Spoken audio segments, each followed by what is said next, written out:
It's just So, yeah, it's recording now. But oh, hello. has anyone got ideas or any topics that they would like to discuss? Topics to discuss. Yeah, anything that recently. What have we been discussing on the group? Russell Brand. Russell Brand, yeah. Russell Brand, that's right. Yeah. Russell Brand. I haven't been really on the group. But I feel Russell Brand is a topic that we should reserve for, well, not reserve, but when Marika and Sally are both like Yes. although it's kind of like, so you said all of this, but then we took over. Yeah.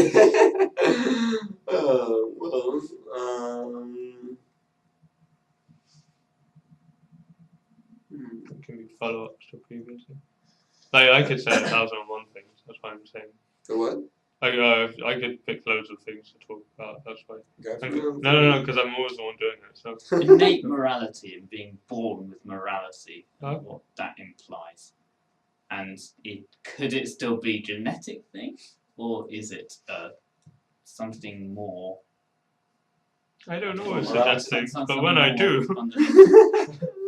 Well, aren't children quite kind in their ways? Because if you have like two very young children and they both have to work together to achieve a task, like they both have to pull some string to get some marbles, and they do share it out equally between them, even if one person gets all of them. Yeah. Well, it seems seems like pulling strings. It's like, these kids are pretty cunning. And there are studies like even like, as young as 3 months, and for some babies even younger, they will actually understand people doing bad things and almost go away from those people and go towards and show empathy towards the people doing good things. So, exactly. There was something like thing on the group, like, there was. I saw something where if like a parent drops something in the kitchen, they'll try and be helpful and give it back to them. If the parent like accidentally does it, but then if they purposefully do it, then they won't help. Yeah, exactly. Yeah, that's one of the things. So I just clearly that's not a nurture thing. No, of course. Because go I finished off. Alright, no, I think it can't be a nurture thing because it's learned too young. And so if it is something there is some innate morality. Innate, is it genetic, and is it something that we lose with age, or I guess different cultures have different moralities, and people tend to kind of adopt mostly. I was going to say, how do you define what is moral? Well, because if it's innate, then you could say you have to measure it intrinsically, but like you said, you get kids that are generally quite kind, but who defines what they're doing as kindness? Like, I could give Ali £5, and then on an isolated event, you say, oh, that was pretty kind. And then if it turns around, like later on, I say, I gave you £5, now you owe me a favour, you have to do this for me, and I use that blackmail. You could say, oh, that wasn't kind, that was children think on that many levels, they just like having marbles. Which I think is but interesting, the whole kind because children, like, how do you measure it and define it?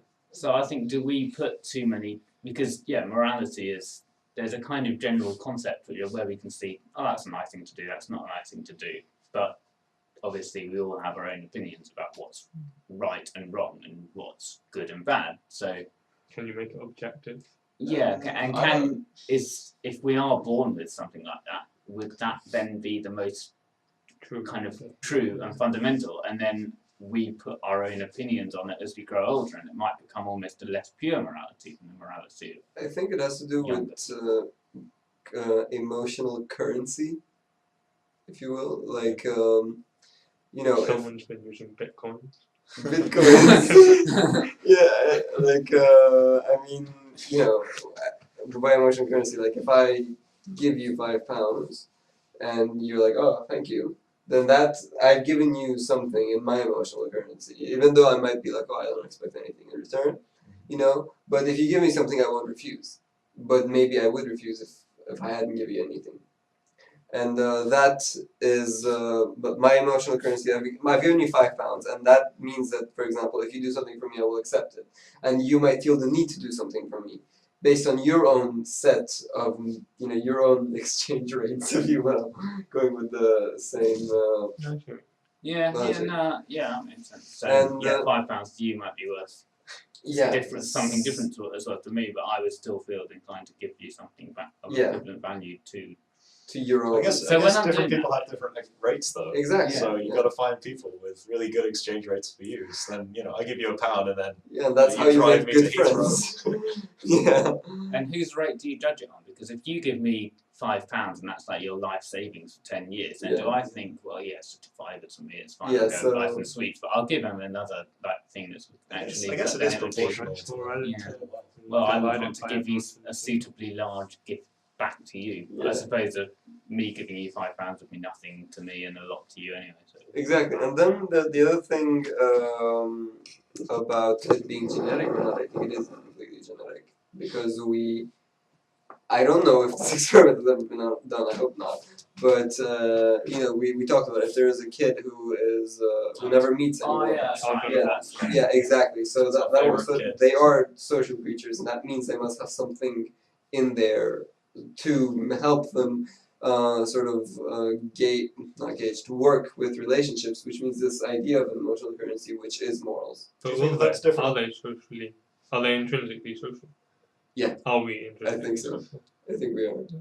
Because I think Do you think that if you were to do that experiment, I mean, you say it's genetic, do you think that there's much variation based on different cultures? So if you had Oh. one child from one culture and one child from another, do you think that they would Oh, behave no, very no. similarly? I Or think they will would behave be similarly. I think cultures are much. I mean, I think this is like a Intrinsically, I'd say, yeah, they would be exactly the same. It's yeah Do you not Only think there's any because of the genetic variation? environment. across cultures. Hmm. I don't know. I don't think so. I don't think it's anything that big. I mean, even if it is. There'll be things that might influence, like say you come from an ethnic background that makes you particularly hairy, like Yeah. Indians kind Yeah. of thing, South Asians, then that might influence you on a small level, but fundamentally, I don't. So as in, yeah, your genes will influence you, but that's on a nurture level, I'd say, Yeah. not on a.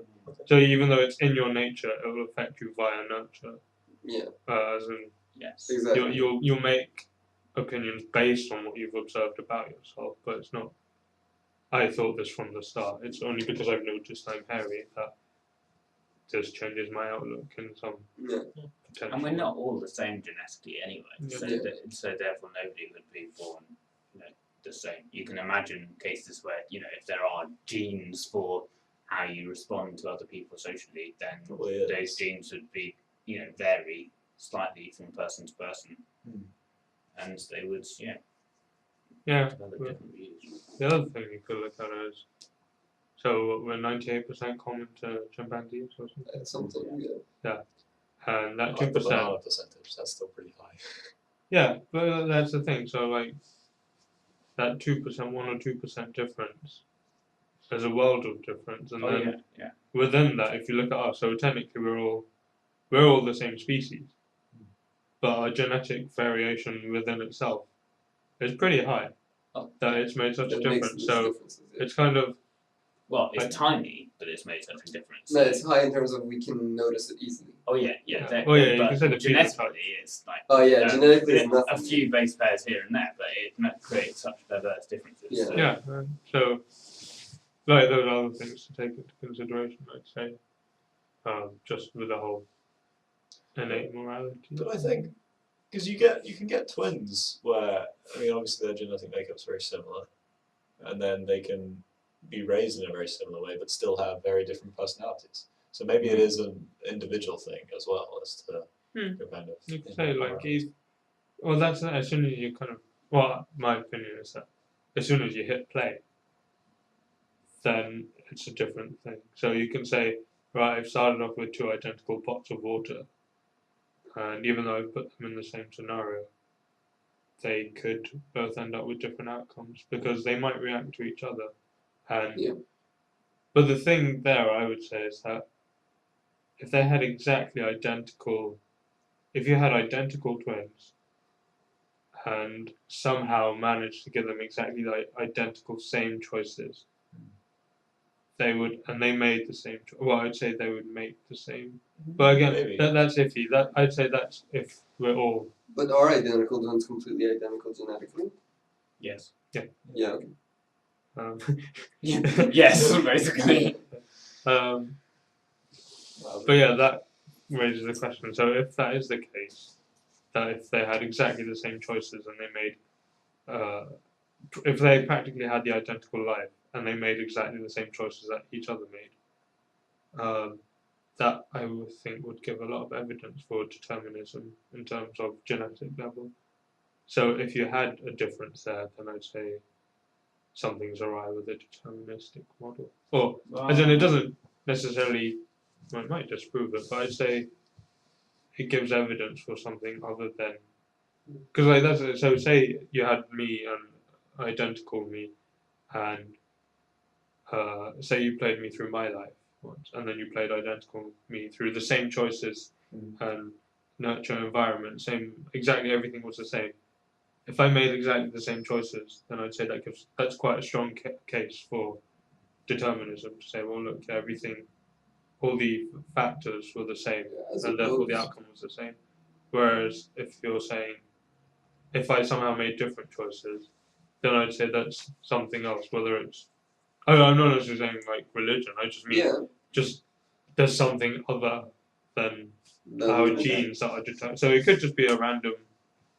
No, but I mean, even if you go over into the argument of religion, which is a soul, then even though you should be able to still take that into account, and well, then you can't have two people with the same soul. Okay, fair enough.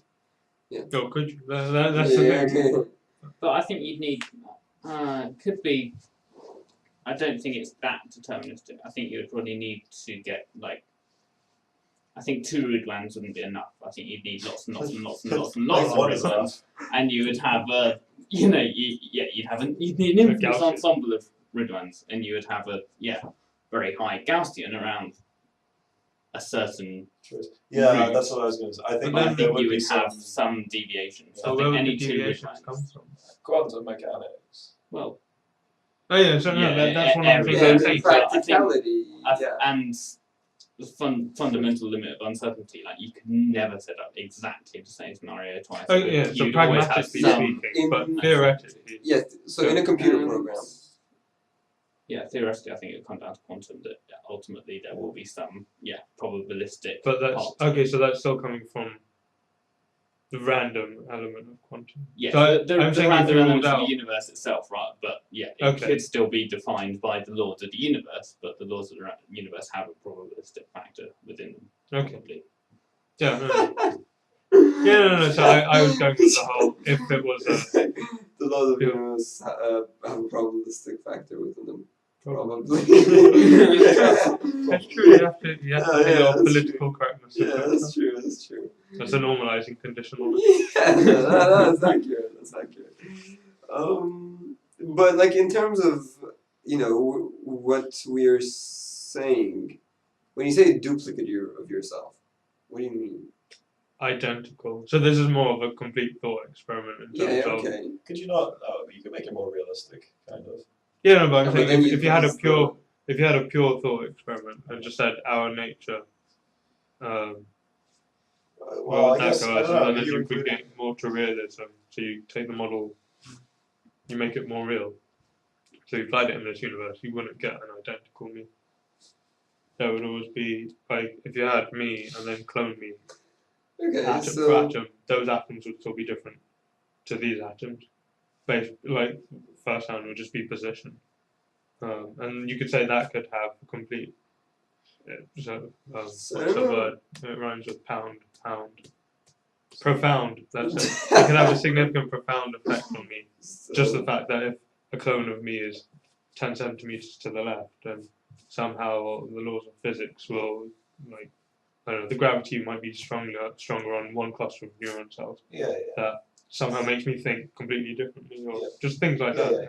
Regarding that having the same thing, this is maybe very off topic, but have you heard of the There is no off topic. Yeah, like have you heard of that idea that if the universe is infinite and uniformly dense, then if the number of types of particles is limited, then you're bound to have the same pattern repeat itself. Yeah. Which means that we would all have copies. Yes, but in an infinite universe, yes, there are an infinite number of me's, surely. Yeah. But It's infinite, so anything goes. Yeah, but but how does infinite and uniformly dense? Because you get periodicity. yeah. So for example, it's not like the universe keeps getting less and yeah. So you get. Yeah. Why is the universe uniformly dense? I'm not saying it is. No, if just like if the universe was. Well, yeah, but on what, like, when you say dense? Oh, like if you go to anywhere in the universe, you'll see the same number of stars, for example, out if you look up in any planet, for example. Something very. Oh yeah, no, that is the theory though, because that's the that if you look at any point in the universe, I can't remember what that's called, but Okay. yeah, there's a name for Isotropic that. or something. Oh yeah. Jesus. That if you look. Yes. Homogeneous.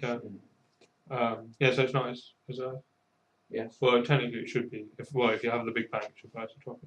So Yeah. if you look out along any part of the So you universe see the on same- a massive, if you look on the megaparsec scale, the Okay. universe is practically identical wherever you're looking. Yeah. When So you say like uniform density, like, obviously there's regions of space and then there's regions of But that's no, I the mean, thing. if So you take a when you're large enough thing, Okay, when you're on the Yeah. megaparsec I mean, scale, like it averages. Yeah. So It's basically your resolution. You do the Astro thing, and you like. yeah, the thing is, Blur you things. can talk about. For example, you can talk about the density of water, but they're all made of individual particles. So what are you talking about? Yeah. Whoa. So it's the same There's thing. no actual density. Yeah, so it's the same There thing. is no you know. water. That's what I mean when I say uniform density. Do not try to calculate the density. Instead, just try to realize There is no. Yeah. Oh god. it's all just space. But how does uniform density fit with With that idea. expansion? Oh, if I have. Why? Well, well, uniform the density density can changes. decrease, and it still becomes a uniform density. Yeah, uniform Okay, density yes, can yes. change. I'm not saying that's what the it is, rate but of that's just change. Yeah, so it can be So you could going- say, well, reducing in density together. Yeah. Okay. Yeah. so the density could go down, or is it multiplying? And if so, where from? Or something like that. Dude, seriously, I can get you.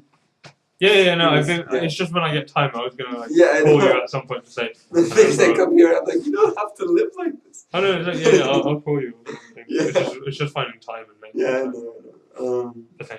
Yeah, so, yeah, so anyway, I was trying to explain this to one of my friends, and she got very angry about it. She was like, "What do you mean? There aren't any more of us? That doesn't make sense." Anyway, I gave up at some point. I like the idea that there's There an were infinite number of me.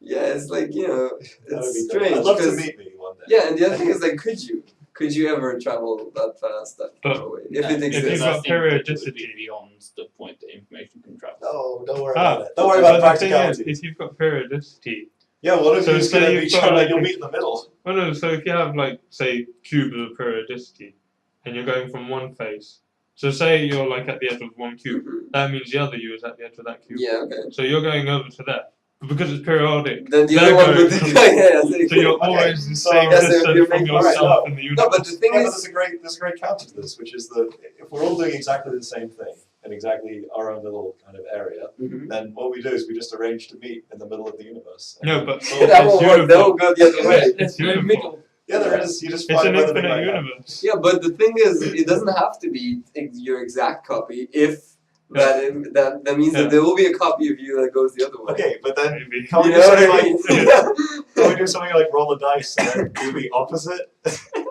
Try But what if the other one thinks that too? And they It's would the because bluffs they're of like you. bluffs. Yeah, but And then you'd realise that the other one would think that, so you wouldn't. Yeah, but there And would then be they- another. That's- So many layers. Yeah, but there would be another one like that would come your way because it doesn't have to be. If an exact copy of you is out there, then it is likely that a not somewhat exact Assuming there's copy of no- you is also. That is pretty much definite. Well, it is definite. Well, If In there's the no same way fundamental that- randomness. No, it is definite because every pattern has to exist. But that's something. Like all of you could be other versions of me. You don't have to look the same. What do you mean? I can't remember What what is book you? or what show it was, but there was something that it has a. Oh yeah, it was this post that was going around on Facebook. I don't know where it originated. And it's like so I met God on the train today. I was an atheist before, and I'm still an atheist. And it's just a very interesting philosophical discussion. And then one of the bits where it's basically in this discussion that's happening is the God figure says to the person that well, you are your own God, and every choice you make goes on to manifest itself in the ultimate, like the whole, every possibility occurs.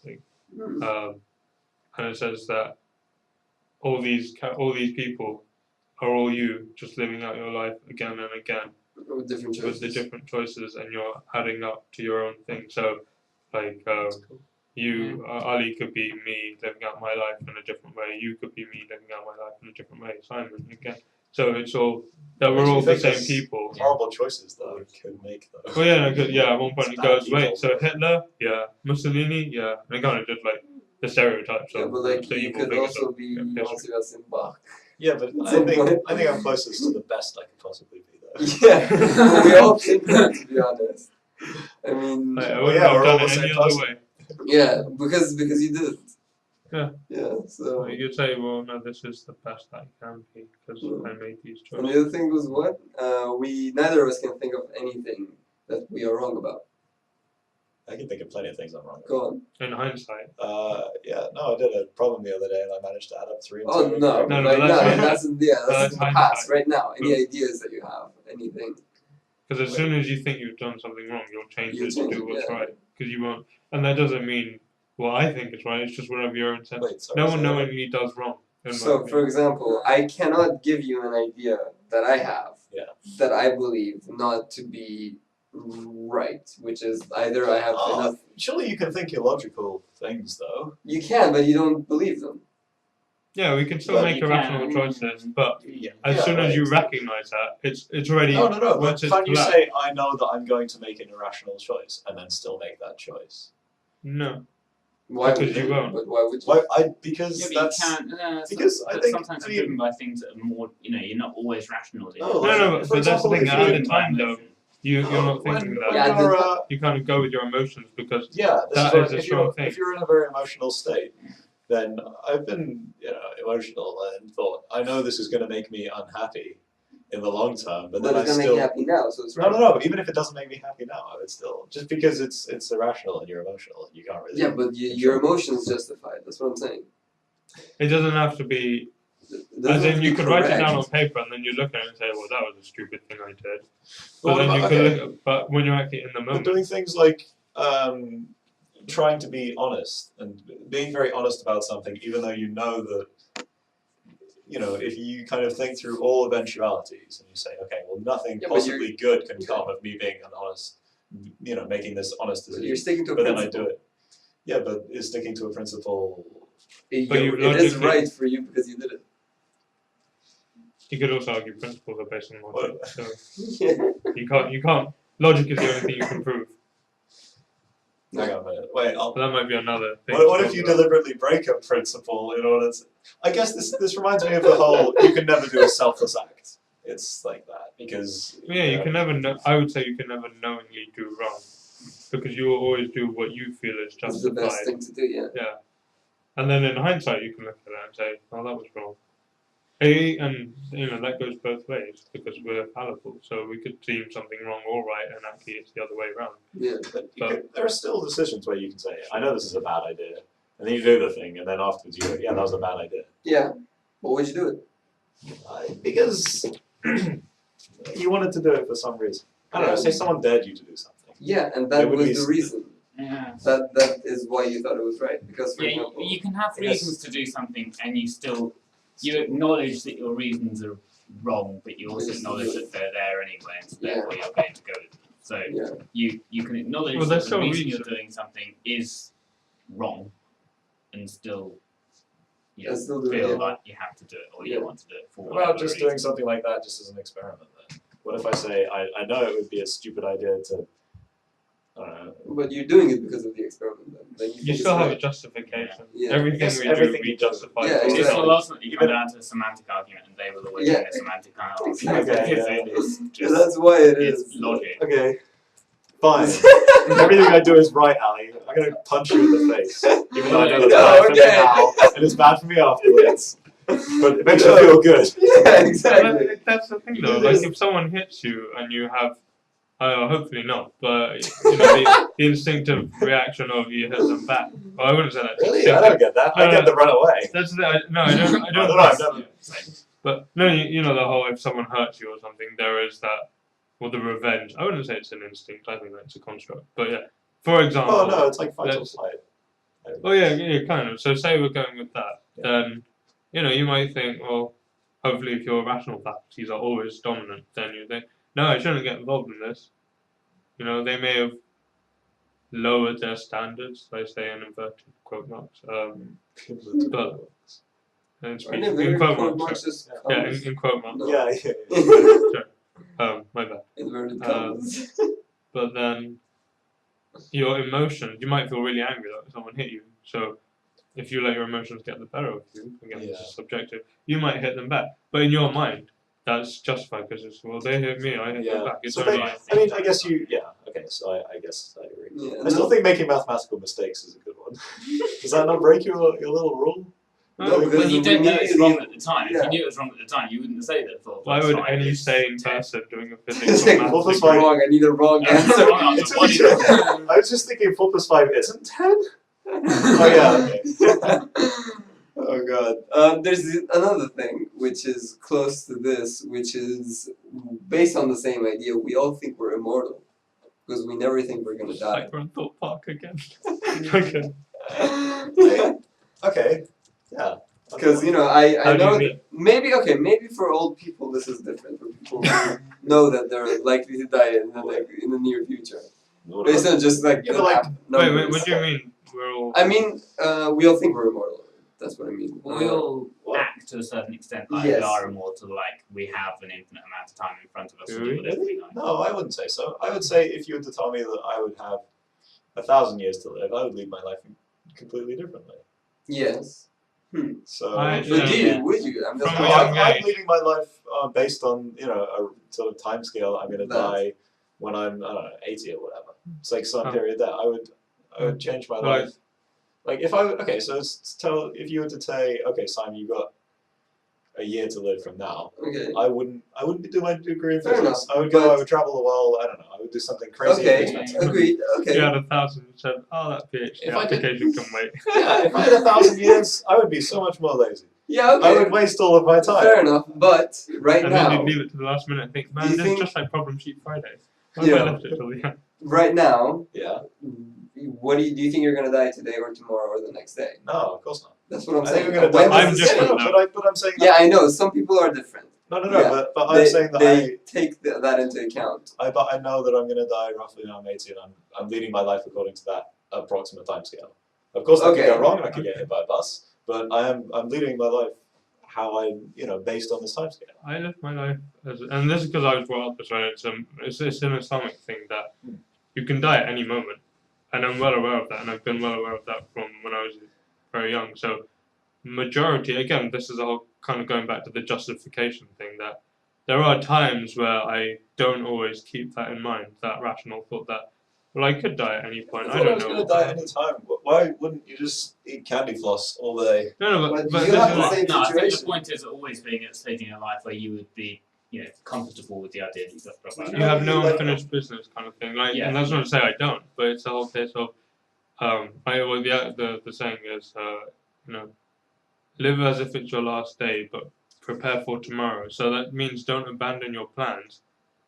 Try and make Well, the but- most of your life, but But I do just don't things leave where anything unfinished. Yeah, don't Or like- abandon your life for your plans. Yeah, I no, do but it's things the like- whole case of like, say you have an argument with, this is just one example, say you have an argument with someone and it gets heated. Don't leave it Yeah, don't till wait like for think, oh well, next time I see them, I'll maybe try and patch things up. No, you kind of just do it straight away, or even something relatively trivial. Don't put off like the cleaning or washing. I've got stuff that I need to wash up. It's just the way my Yeah, but I priority. could die at any time, so Yeah, no, but it's like my Leave that. priority ranking system. There are things that I would say, if I were to die right now, there are more pressing things that I should probably be addressing. yeah. I That's think, not an excuse to put off washing. It's just but Just there are that fun thing. things in life that I'm saying, I'll wait a few years and I'll do things. oh yeah, it's So- not to rush things for the Yeah, sake of exactly. rushing it. Like, But that's I the don't thing, want so to you rush keep into it order- everything.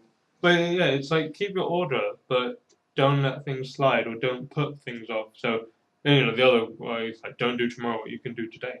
Yeah, but I like to stagger my fun activities. I wouldn't want to do all of the fun things that I want to do in life and just do it all in one day. And then It just think goes on it's- to do we do what we want before what we need. Yeah, Yeah. I think probably if you died now, then you would miss out on some fun things. But Yeah, as long as absolutely. you haven't upset anybody and then ignored it, or you had things that you needed to put right before you go, then prioritize those things before Actually, I doing just fun thought, things. I mean, once you're dead, you don't care. Well, that's So- well, Well, that's yeah, but you one. want to then say Well, you want to make that's- sure that what you leave afterwards is you haven't left the world in a worse That's a state problem. than I'm just you trying to arrived think, there. wouldn't a practical idea be do everything that you absolutely want to do and leave the world in a great place and then just die? Yeah. Wouldn't that be But quite an that- effective way of... That presupposes that death is the end, and maybe Okay, it is, yeah, all maybe right, it's not. all right, yeah. So it goes because I think I don't know if you were here. I'm pretty sure I mentioned to both of you the whole what if heaven and hell is just so like REM. So you can dream for only a few minutes and I thought you meant the band. No. Oh, yeah. Like REM sleep, yeah. yeah, and that can be a really long dream in your mind, but in the real world it's only a couple of minutes or something. It's like So- Inception. Well, yeah. Well, or it's Inception like. No. So what if when you die, because that's like the last push of your body, and your body somehow, we're speculating, of course, but say your body somehow is shutting down, so it does that last push, you get an overload of neural activity that just like prompts everything. It's just like a kind of, like just like when the bulb blows, you get that massive spike. So what if that's this is just again speculation? What if that's happening? And that's why the whole but then life people- flashes before your eyes. Yeah, kind but of then thing. you get people who are diagnosed as dead and then brought back from the death. Yeah, no, Brought back but from dead, so then they can tell you their experiences to That's- disprove. Okay. that. yeah. Well, does it Well, just? does it? That's Yeah. the thing. Sure. Why wouldn't it? Why wouldn't it? Because. Well, if it's I not- had that much, I can remember everything that happened in an infinity of time. Well, Yeah, how many because dreams it's do you like remember taking- when you wake up? Oh, Like all of we them. always dream. Oh yeah, but I write my dreams down. So. Ah, but do you remember all of Yeah. them? Yeah, I do. How do you know though? Well, okay, yeah, but I mean, I remember I dream every night. Yeah, but isn't that something like we have? Apparently, we have like dozens or Okay, loads and alright, loads of okay, dreams. fair enough. So I remember the dream before I wake up. Yeah. Yeah, no, I know what you mean. Like, I'll think, I was like, oh, I had it, I can't remember what it was, but I know I had that feeling. That's great. But yeah, so then say your life flashes before your eyes and this stimulus thing, and then maybe if we have this innate morality or some morality that we've picked up along our life, we judge our whole life in hindsight, and that's why we think, so in that seemingly split second of reality, which for us is our entire lifetime in some perception, Yeah. we just go through our life and then just quickly do an overall judgment somehow, because the brain might be capable of that. Yeah. And then that, because for you that's kind of an almost eternity of going on. Oh yeah. I mean, You people look say. back on your life and you think, well, that was good, I'm content, and that could be your heaven, or that sucked, I was a bad person, and that could be your hell. And because your brain is making you feel that this is like a infinite, well, This a kind of very long reminds time. me. Have you guys seen Red Dwarf? Some of I've them. seen It's Aaron. the old episode. Oh, okay. Well, there's one where there's like this kind of weird death type character, and he goes around and he finds you, and then basically he judges as to whether you've lived a worthy life, and if you haven't, then he kind of erases you from time, like as if you never existed. And Evil Oh, baby well, orphanage. right, so Huh? It's evil baby Evil orphanage. baby orphanage. Nerdfightarian. Oh, okay. It's a construct of Nerdfightarian. And Well, the so judge far. the judge of this is yourself. So essentially, you're like the person, and then you judge whether you've lived a worthy life or not. And Yeah. it's kind of like an interesting concept. Okay. Would you guys say if you were to judge yourselves now that you've led worthy lives? Yeah. I'd say no. No. But this is because I couldn't have done it any other way. What am I supposed to do? I know, but see, for me, it's this is personally speaking. I work on gradients, as in I don't see where I'm actually at. I see, could I be better? And if it's a yes, then I'd say, well, if I can be better, then I'll carry on doing. But just the first order, not like second order differentials. No, but that's the thing. Could That's I how I be see it. going to be better? That's how I measure things, because it's like it's the whole kind of case of if you had, say, someone come into uni and someone. I disagree with the exam system and education system, but let's say your A-level grades are a very good indicator and completely accurate and reliable about your ability. So say someone comes in with an A star, and then by the end of first semester they've got, say, 90% average. And then say someone comes in with a C grade and they have averaged 90% by the end of it. Who would you say has done better? I don't know. I wouldn't say that exam marks matter so much, but No, but I that's guess saying, so say the exam marks were you know, accurate. the staff are most improved. Obviously, goes to the C person. Yeah, But I but that's the thing. It shows potential kind of thing. But Because that's different people level up. Like I think that I get better every year, proportionally compared. Like my no, exam but marks. here I'm saying, say your exam marks, say your grades that were given are ideal, that they're accurate, as in it's not degenerate kind of systems where. But so like as you get older, you're still staying the same level. Yeah, as in say Yeah, you're but always okay. achieving the same thing. So, okay, Colin. Oh, no. So Well, like, No, but What I then, was I going don't. to say is that that's not what I was going to say. pretty Mass Effect-y. So I was going to say that, for example, in terms of at least a good example is physical activities. Once you start, for example, stretching for splits, once you start doing that, you can get until maybe that far off the ground within the first 3-4 weeks, and then that takes like a year. Yeah. Okay. Yeah. So So initial So what I'm improvement. saying is that getting from a C to an A may not be that difficult, but getting from an A to an A star may be much more difficult. For example. So It's the gradient. yeah. No, that's my opinion on things. Okay, but in terms it's of a nice way of looking at things. I think, maybe you would. You have the gradient, but you also have the potential as well. So somebody could be on a steep gradient at the moment, and then it could still be a steep gradient That's that's the going like that, exponentially curving off rather than. Yeah, you could have someone tail off for, because that's the thing. Like you could have someone who, say, someone starts in a life of what we, for argument's sake, we'll just for simplicity's sake, we'll just say is luxury, and then you could say, well, yeah, they always do the chores, they always like tidy up their room, they always do blah blah blah, and then say you've got someone who lives in a life of poverty, for example, and like getting food on the table, having somewhere to sleep, etc., is a difficulty, but they always maintain to be. Oh no, okay, better example. Someone in luxury, someone in poverty. They both go to the marketplace. The person in poverty is extremely hungry and whatnot, but on principle, say they stay honest, they don't steal any food or anything. They try and earn enough money that they can buy an apple or whatever, as in fruit, or whatever. And then the person in luxury doesn't need to steal. They've got enough money to get whatever they want, and they buy an apple too. But then, so you could say, well, both of them are good people because they haven't stolen anything. But then you could put them in the other position. So the person who used to be in luxury, if they're put in poverty, will they steal to survive? And the person who was in poverty and goes to luxury, will they maintain that honesty, or will they think, oh, I've got excess now, I want to keep this, etc. So people can change. So I wouldn't look at where people are, but what their gradient is. So the person who believes in principles of honesty and like not stealing, you could say has a positive gradient, and the person who's just hasn't apparently stolen or anything, not because they believe it's wrong, but they haven't had to. Yeah. Are they the same, or would you say, oh, actually now you can differentiate between them? So just like Yeah. Okay. I think it depends on what you judge them from.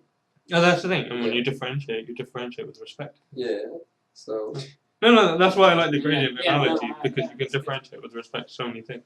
Yeah. But in terms of worthy, in terms of like, if I could have done anything differently, I would have. So that type of thing. Yeah. So I don't think that I could be any better than I am right now, because at any point that I have lived, I've always either I felt that I'm doing the best out of whatever I have. No, there are things I regret. Yeah, of course. They have culminated in me being who I am right now. Yeah. And right now I have that perspective to look back on those things and say, I think that was wrong in hindsight, so I won't do that again, hopefully. Yeah. Mistakes are fine as long as you learn from them. Yeah, that's the only time I would say mistakes are okay. Yeah. So it's not making mistakes is bad, but you can kind of negate. Depends on the mistake. Well, no, I'd say making mistakes is if you know the right way to do something, you have no excuse to do it the wrong way, provided you have the means. But I mean, But- sometimes you can make mistakes, and then if you never, I guess. Yeah. No. I So guess. no, so like when people say, "Oh, I'm young, it's okay for me to be irresponsible," I think, well, But, I mean, that's still justified for them. yeah, in their Because of mindset, that, it's still yeah. justified Then because it's they not a think. mistake in their mind. Yeah, no, because they think that. Well, you see, that's the kind of bit that iffs me. Like, if they just think about what they're saying, if they even label it a mistake or irresponsible, I think, well, logically speaking, that doesn't make. If you're deeming something to be irresponsible, why would you do it? But yeah, like it's still justified in that sense, as in to them, because they're thinking this is my sort of free period, my buffer period for me to make mistakes. They're thinking over the course of their lifetime, because you can get away with various stupid things when you're young. But does that justify? I If don't you were to never get caught stealing, would you steal? If you could murder someone, but you weren't, and you'd never get Whoa. caught. The stealing it's one I just- was considering. no, The murder one, no. It's the same principle, though, isn't It's it? the same principle. As in, would you do something you deem wrong if there were Yeah. no consequences But for it? okay, but you have to think of it. Why do you deem it wrong? No, but like that's why stealing, I presume we all deem wrong. Murder, I presume we Yeah, all but deem why? wrong. Because of our definitions of what we. So this goes on to the whole. Well, I would say for me, this goes on to the whole. What are we all trying to do? I'd say we're all trying to be happy in our own way, or however we measure that. And to do that, we're not capable of doing that completely by ourselves. Something went so yellow, but go on. We're not capable of doing that ourselves. And so we come to the bit that you need relationships in society, be they intimate, loving, or whatever. You still need bonds between people to get to the outcome that you desire, we desire as individuals. And so we deem murder as wrong. Because, well, some people deem it as right because they see someone else as a threat to their survival, and therefore you remove them from the equation. And then that's how people in that case would justify it. Mhm. But then on the grand, like the macroscopic way, would be, I cannot get to where I want to be by myself. I need another person. And the more people there are, the more likely it is for one of them to be the one that can get me to where I need, if it's a case of one of them. Or if it's a case of, well, we all need each other to get to the top, then every time you remove someone, you're decreasing the chance of you all getting there.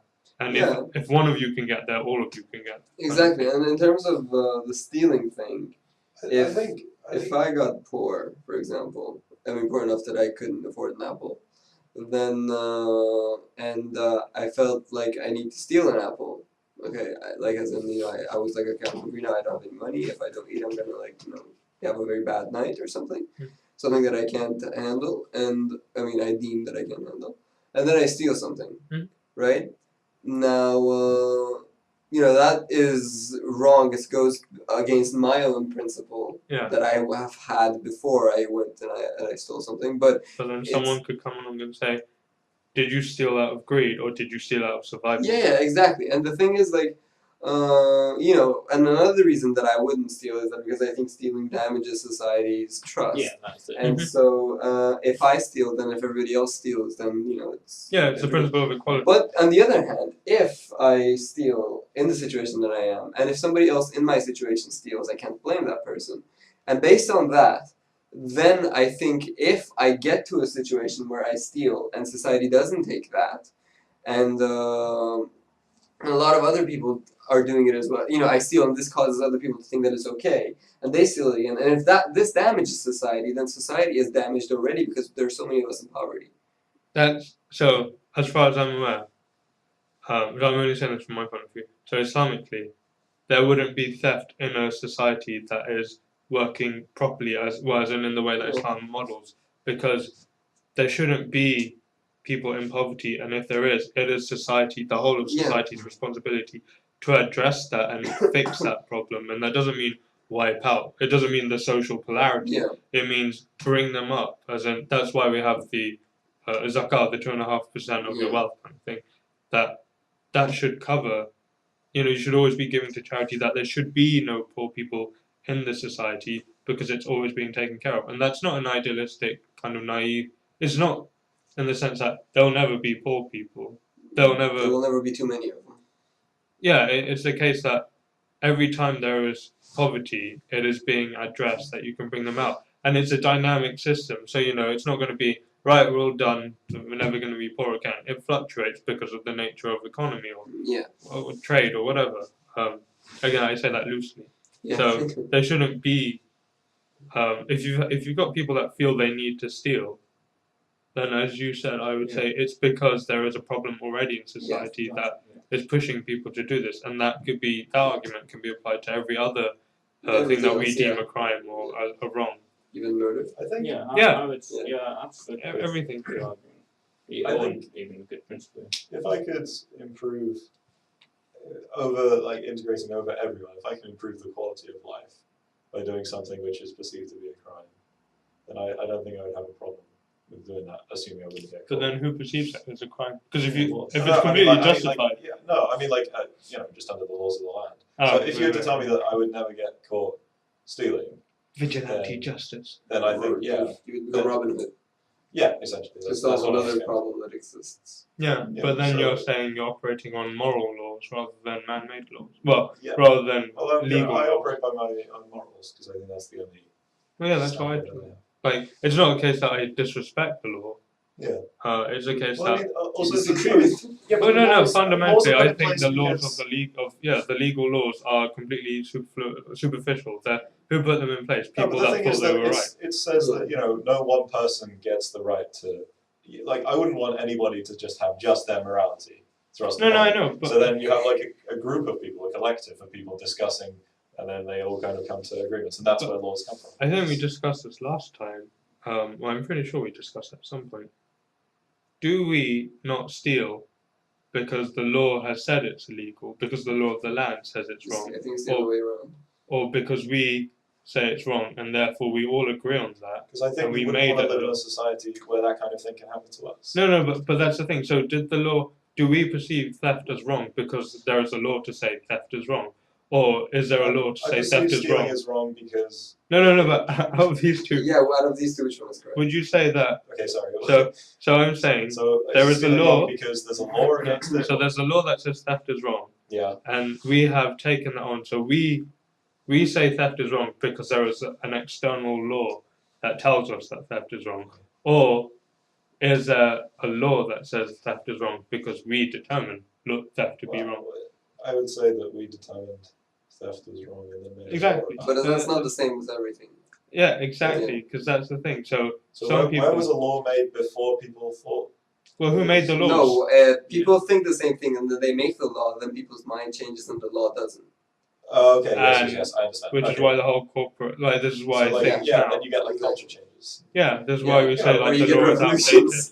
Yeah, 100 years ago we had the death sentence. Yeah, and now you have the... No suffragette movement or anything. Yeah, exactly. Just anything. It's just that's why I disrespect, not dismiss, but I don't have much respect in the law because it's completely superficial as far as I see it. And there's no actual constant law. We all seem to think that society is in some way, broken because it's not working in exactly the way that it should.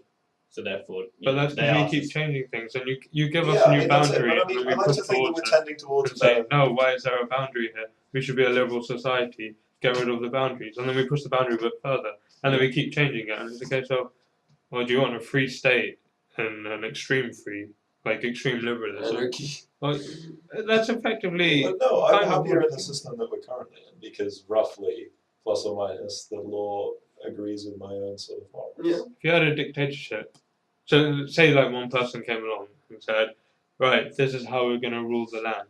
Yeah. When they say we, as in, okay, this is how I'm going to rule the land.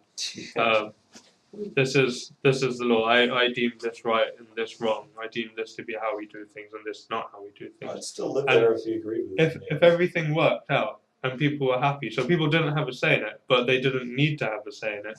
Okay. No, as in so there was no problems. So say, for example, there was no poverty because some person had come up with some system Yeah, if where there was if nothing every wrong. single person's quality of life improved based on this system, yeah, I'd be happy with that. Yeah, this is like I had this discussion with a bunch of people in my course, and I think But then the second problem year. is that you can never. I mean, this is a, this No, thought no, experiments. but still, it's because the thought experiments are all based on principles. That's the Yeah. thing. So But you someone can never was have saying that because that no one person can ever know how it would precisely affect everyone. But yeah, possibly, I mean, possibly as a not. Ganougan, yeah. But that's the thing. So because one person was saying no, they would always want to be able to have the right to vote.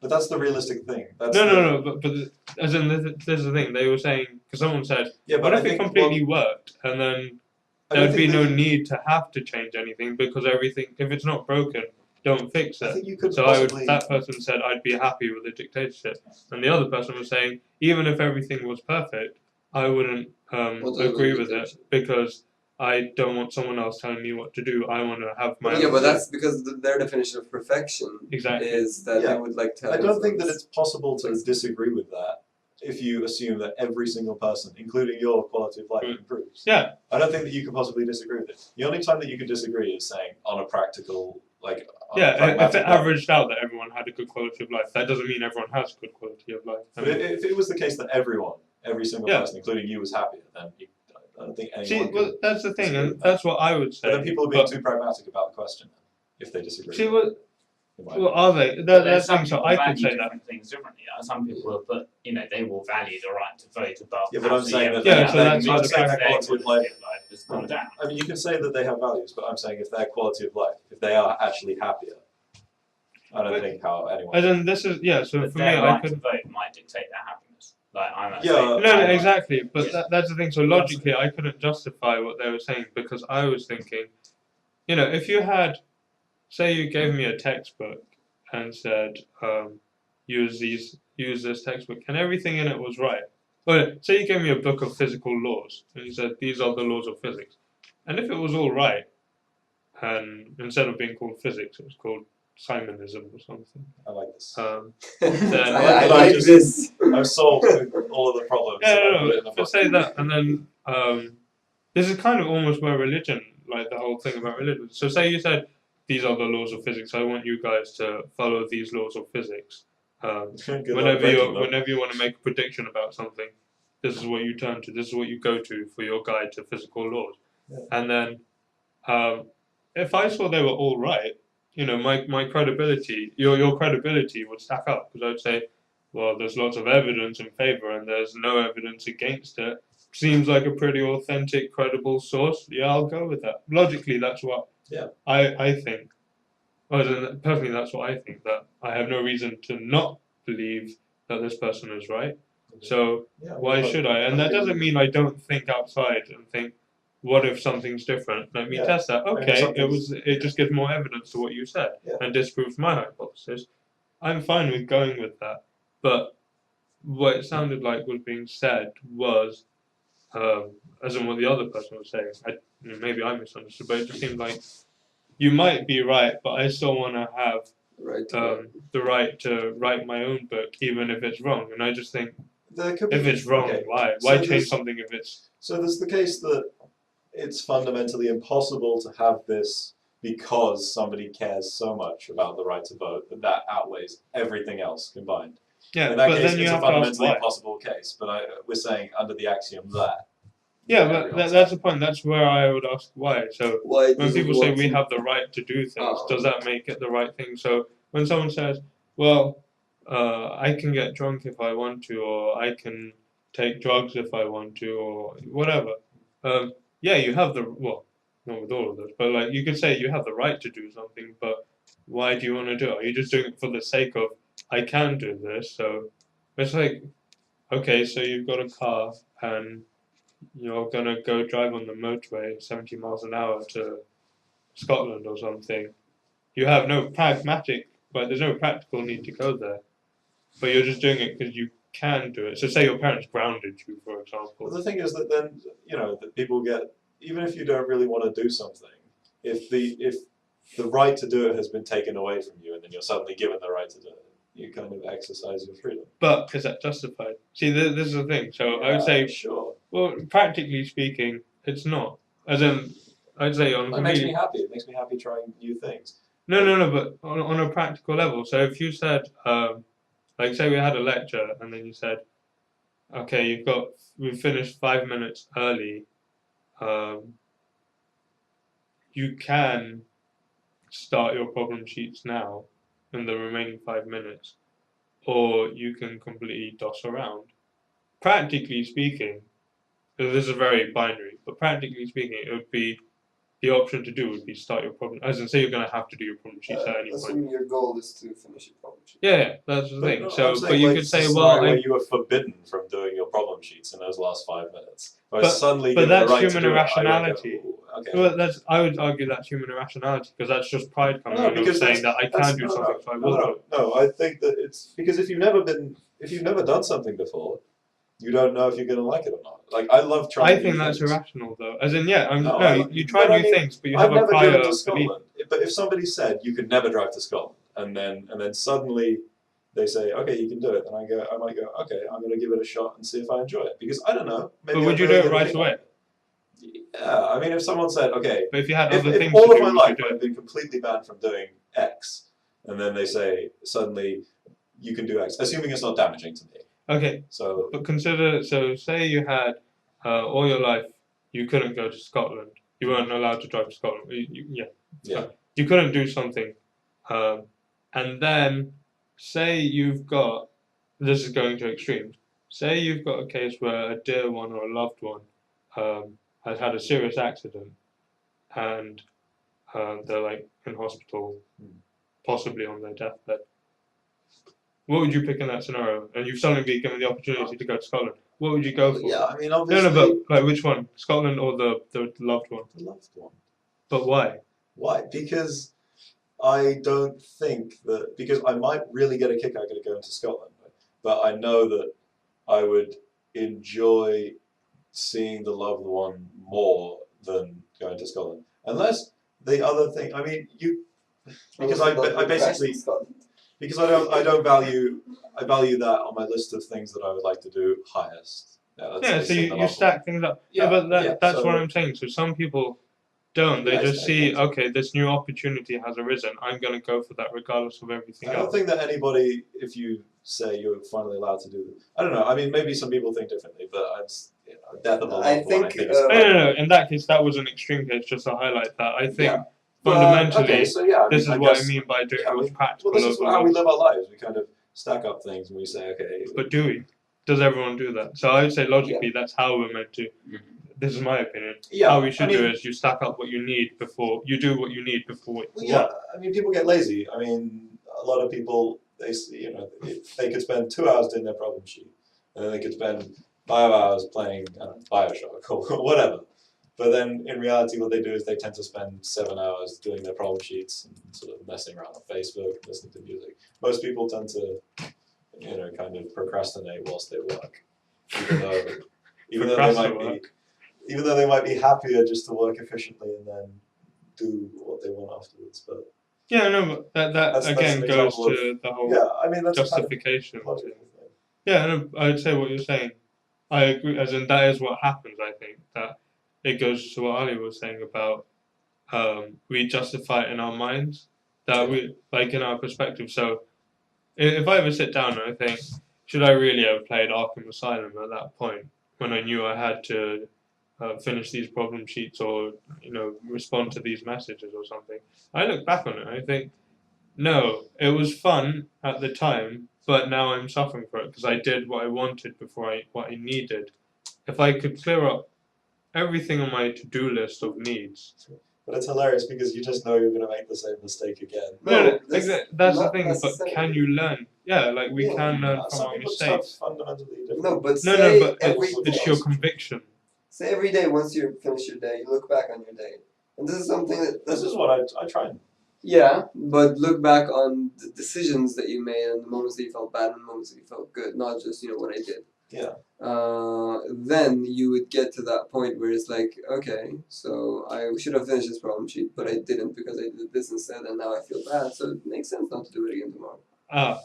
But no. Then that goes into the does it happen? So there are two things I would say about this. That one, we do like a qualitative assessment, I guess, that you could say, oh, I'm suffering from it.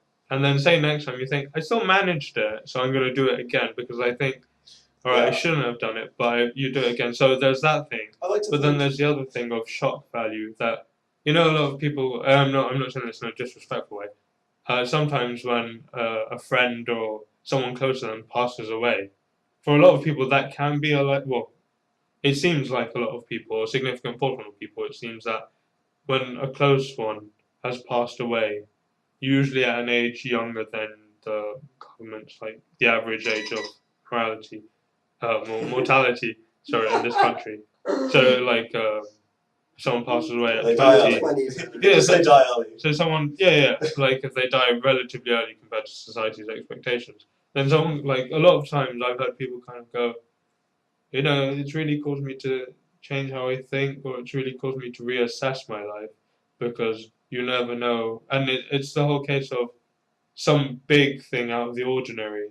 It is the whole kind of thing like people need, I'm not saying this is what I agree with, but when people say people need extreme examples to change. I don't think that's true. No, I disagree with that. But I think that's a generalization that they're stating as. So they've taken a generalization and they state it as an absolute. So I think it's wrong. It can happen, but I think it's it's the same thing. Like I don't know. This analogy may be really off, but in languages, when you're trying to desperate measures require desperate. No, desperate times require desperate measures. That's what I was trying to get. So. Yeah, but that's not wrong. But it's not the same thing. That you said. Yeah, but I would say I would say that's still a generalization. Say you have your methodology. It's like if someone has a stroke, you do it fast. It doesn't mean that is the methodology of how you respond if someone has a stroke. And as far as we're aware, we can say that is always the case of how you respond. It's not a case of in one circumstance, someone had a stroke, but we're in a hospital. Well, we're near the doctors, so we don't have to do fast. We'll just send them to the doctors. Or you don't know if someone's had a stroke until you've done fast. So say someone passes out and you think, well, we're near the doctor, so we'll just wait in the waiting room and then do that. Whereas if it was at home, you think, I'm not an expert, so I'll just do fast. But no, you should always do fast. Whether you're in the hospital, in the park, in the home, on the way to work or whatever, you would always act the same, because once you have that series of steps that you say, this is a principle, this always is the case. Like when you're doing critical thinking in your project, you think, right, what's the point I'm trying to make? What's my evidence for it? Let me analyze that evidence and let me review and reference and reflect on it. So it's not a case of everyone seems to agree with me, so I don't have to be critical. You should always be critical. Even if everyone says, yeah, that sounds like a good idea, I'm going to vote for that. You should still ask yourself, hang on, this thing that I'm submitting to a journal, have I actually checked it, or is it just everyone's agreeing because it's convenient if it happens to be true? So, I'd say desperate times don't call for desperate measures. I think that's kind of a hand wavy response to justify. Okay, but let's say something else. Say. Sure. Yeah. Say you're in a game of poker. You know how to play poker, roughly. Okay, and then somebody's suddenly bets a big bet, and it seems like they're bluffing. It would be a desperate measure to call their bluff, because if you lose, then is that true? First of all, do you agree with that? What in terms of the nature of the game of poker? Or? Yeah, in terms of because it's a desperate time. You're like. I know. Say you haven't got anything else. No, if you call, then you're all in. Yeah. But you already have like half of your money. It depends on what you think of the player and how they've played before. No, you think it's a bluff. So I'm pretty sure that this person's bluffing. No, you think it's a bluff. You're never pretty sure. Give me a percentage. It all comes down to your hand.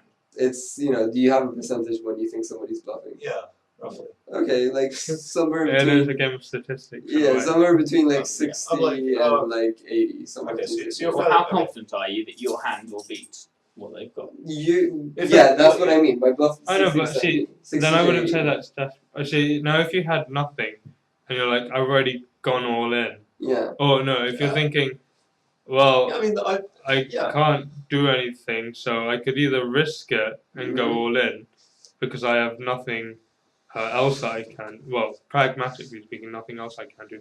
Then I'd say these are desperate times, and therefore you call their bluff, which would be the desperate measure. Yeah. But if it's a case of I can afford to fold, Ah. I think they're bluffing, but I can afford to fold. Okay. So that's not a desperate I mean, time. the poker's got a lot of. What's your Exactly. No, point? but that is the situation in terms of that. For example, in another sense, say we are living under a dictatorship who's murdering, people, who's executing people, Yeah, like yeah. 3 or 4 people So if you for get- crimes that aren't that, crazy. Like somebody, beats somebody up and then they lose an Someone arm says something and they get against the killed. So- dictatorship. For Exactly. example, like Is that a desperate time? That yeah. So for example, Well, for for society, example, like it's I oppression. wouldn't. Obviously, I wouldn't normally kill someone, but if someone was going to shoot my family, Yeah. maybe I'd You would maybe shoot. I'd shoot. Yeah, exactly. So that's what I mean. Desperate times. Desperate Yeah, measures is not such an illogical thing in that sense. Yes. I would say No, because the response to. I mean, No, I would but say it that depends. that's kind Like, of, if it that was makes, it makes sense because it's saying that oh your, no, I would still your sack response everything. your response changes based on the scenario. Yeah, but that's how. So So- I still stack everything, but I just run it by the if clauses. So say no, It's just that's how I response do it. Programming. Well, yeah, it's And just I, like, logical. export you to MATLAB. Well, that's kind of Python, but like it should just be a logical series of steps that, okay, so say God forbid that it was like you were saying, the oppressive regime, and say it was my family, and they'd been accused of speaking against the dictatorship, dictatorship, and God forbid that they were sentenced to execution by people who were fully for, even though they could see this as an irrational system and illogical, they still went with it because, say, they get benefits from it or something, or they don't get Or they don't executed. get killed. Yeah, then my principle would still be, how can I stop this from happening without myself doing any of the things I'm against, i.e. killing people? That's not the only thing I'm against, but it's just the extreme kind of thing. Then I would do my if things. Can I do that in, say they've got 5 minutes? Can I do no, and I'll know because I generally assess and reflect on my system on a regular basis, that I know where my tiers are in terms of levels. So I could say, okay, I've got 5 minutes. I cannot plead with them because, like, say I knew that I couldn't plead with them, I might have to take action of, I will have to say I have to kill them, the people, the executors, because what they are doing is an injustice and it's oppression. Therefore, I would say I am justified. Again, and that's only after I've gone through several things. So it's not a case. It's the last resort, basically. It's not a case of, yeah, I'm cool with this. It's like if you had a vegetarian, who's vegetarian on ethical grounds, and I presume they were. Oh no, I was just talking about myself. So I don't eat pork. But if I was on an island, and there was nothing else but wild boar, and I needed that to survive, then I wouldn't be comfortable with it. But I think I would have to. I don't know. Part of me feels that would I stick to my principles and just choose to die? But then, because of my beliefs that, well, that's not up to me, I have to make the effort to survive so I can do whatever I can to make the world a better place. Then, yeah, okay, I'm not comfortable with killing the boar and eating the boar. But if it's all I can do, it's a desperate time. This is the desperate measure. Yeah. But I treat that as a last resort. Yeah, of thing. course. That's why it's desperate. But but it's just I would say why the expression stands at desperate times. I would say that. When in you're films, pushed into a desperate. I know, but like, I maybe But it's just too much sci-fi because a lot of films they have, for example, Avatar. I don't think they actually say desperate times, desperate measures, but it's okay. So, well, we want to get these unobtainium, and it's costing us too much to wait around for it. So let's just go in and attack. Yeah. So that's not whenever you get those kind of war, the trigger happy general kind of things That's what like, unobtainium's for. have you guys seen Iron Giant? Yes. Yeah, and he's like, quick, launch the nuclear missile. It's like, What? well, it wasn't justified. It's not a desperate time. You're just saying, well, yeah, it's a desperate time, but you don't have to take a desperate measure because you've got other measures in place. Exactly. Yeah. So, You always use the more. Yeah. So yeah, I guess what I was more against of when people kind of use that as a sweeping. It's like Yeah, no. I was like, hey guys, and yeah, this might upset people, and that's not my intention. So we had 9/11, and now we're gonna run Guantanamo. We're gonna invade Iraq. We're gonna invade Afghanistan because let's scaremonger people. And I'm not saying it was completely. Well, I can't say for sure, but maybe it was without point. And yeah, maybe it was without justification. Maybe there was some justification. Maybe there was complete justification, but I don't see evidence for complete justification. Yeah. So that kind of, you could scare people into saying, look, guys, it's a desperate time, therefore we have to do this. Whereas you're saying, well, let me stack up the principles first and say, let me critically assess the situation. Okay, so we're saying these people came from Afghanistan. We're going to go attack Iraq because we've had problems with Iraq. Because 9/11. Well, there's a really, I don't watch Family Guy, but I've seen this clip. There's a really... yeah, so we should invade Iran. Yeah. Well, no, it's the where Lois is running for mayor or something, and then the guy she's up against. So Lois says, like, our community has these problems, so I think we should address it. And then people are like, and then the other guy just comes up and he goes, I think we should do this and that you should vote for me because I disagree with this because of 9/11, and everyone starts cheering. Yeah. And then she's like, she catches on to this, and then after she just walks up and goes, 9/11, and everyone cheers and votes for her. And I was like, that's kind of the whole scaremongering thing that you get with desperate times. So based on that, and I was going to say, when somebody dies, you think, you should reevaluate your life and everything. I think that's not necessarily true because, and I was going to use this analogy in when you want to learn a new language. What happens is that if you learn a language from somebody, for example, if I want to teach you guys how to say in Portuguese, for example, I have to keep saying fala, okay, that means say, to talk. But if I say it in a British accent or in my own accent and say, it's fala or something like that, so it's easier for you to say it. Although this is an exaggeration of what is actually the reality, then you're not going to learn the reality. You're going to learn the exaggeration. Oh, really?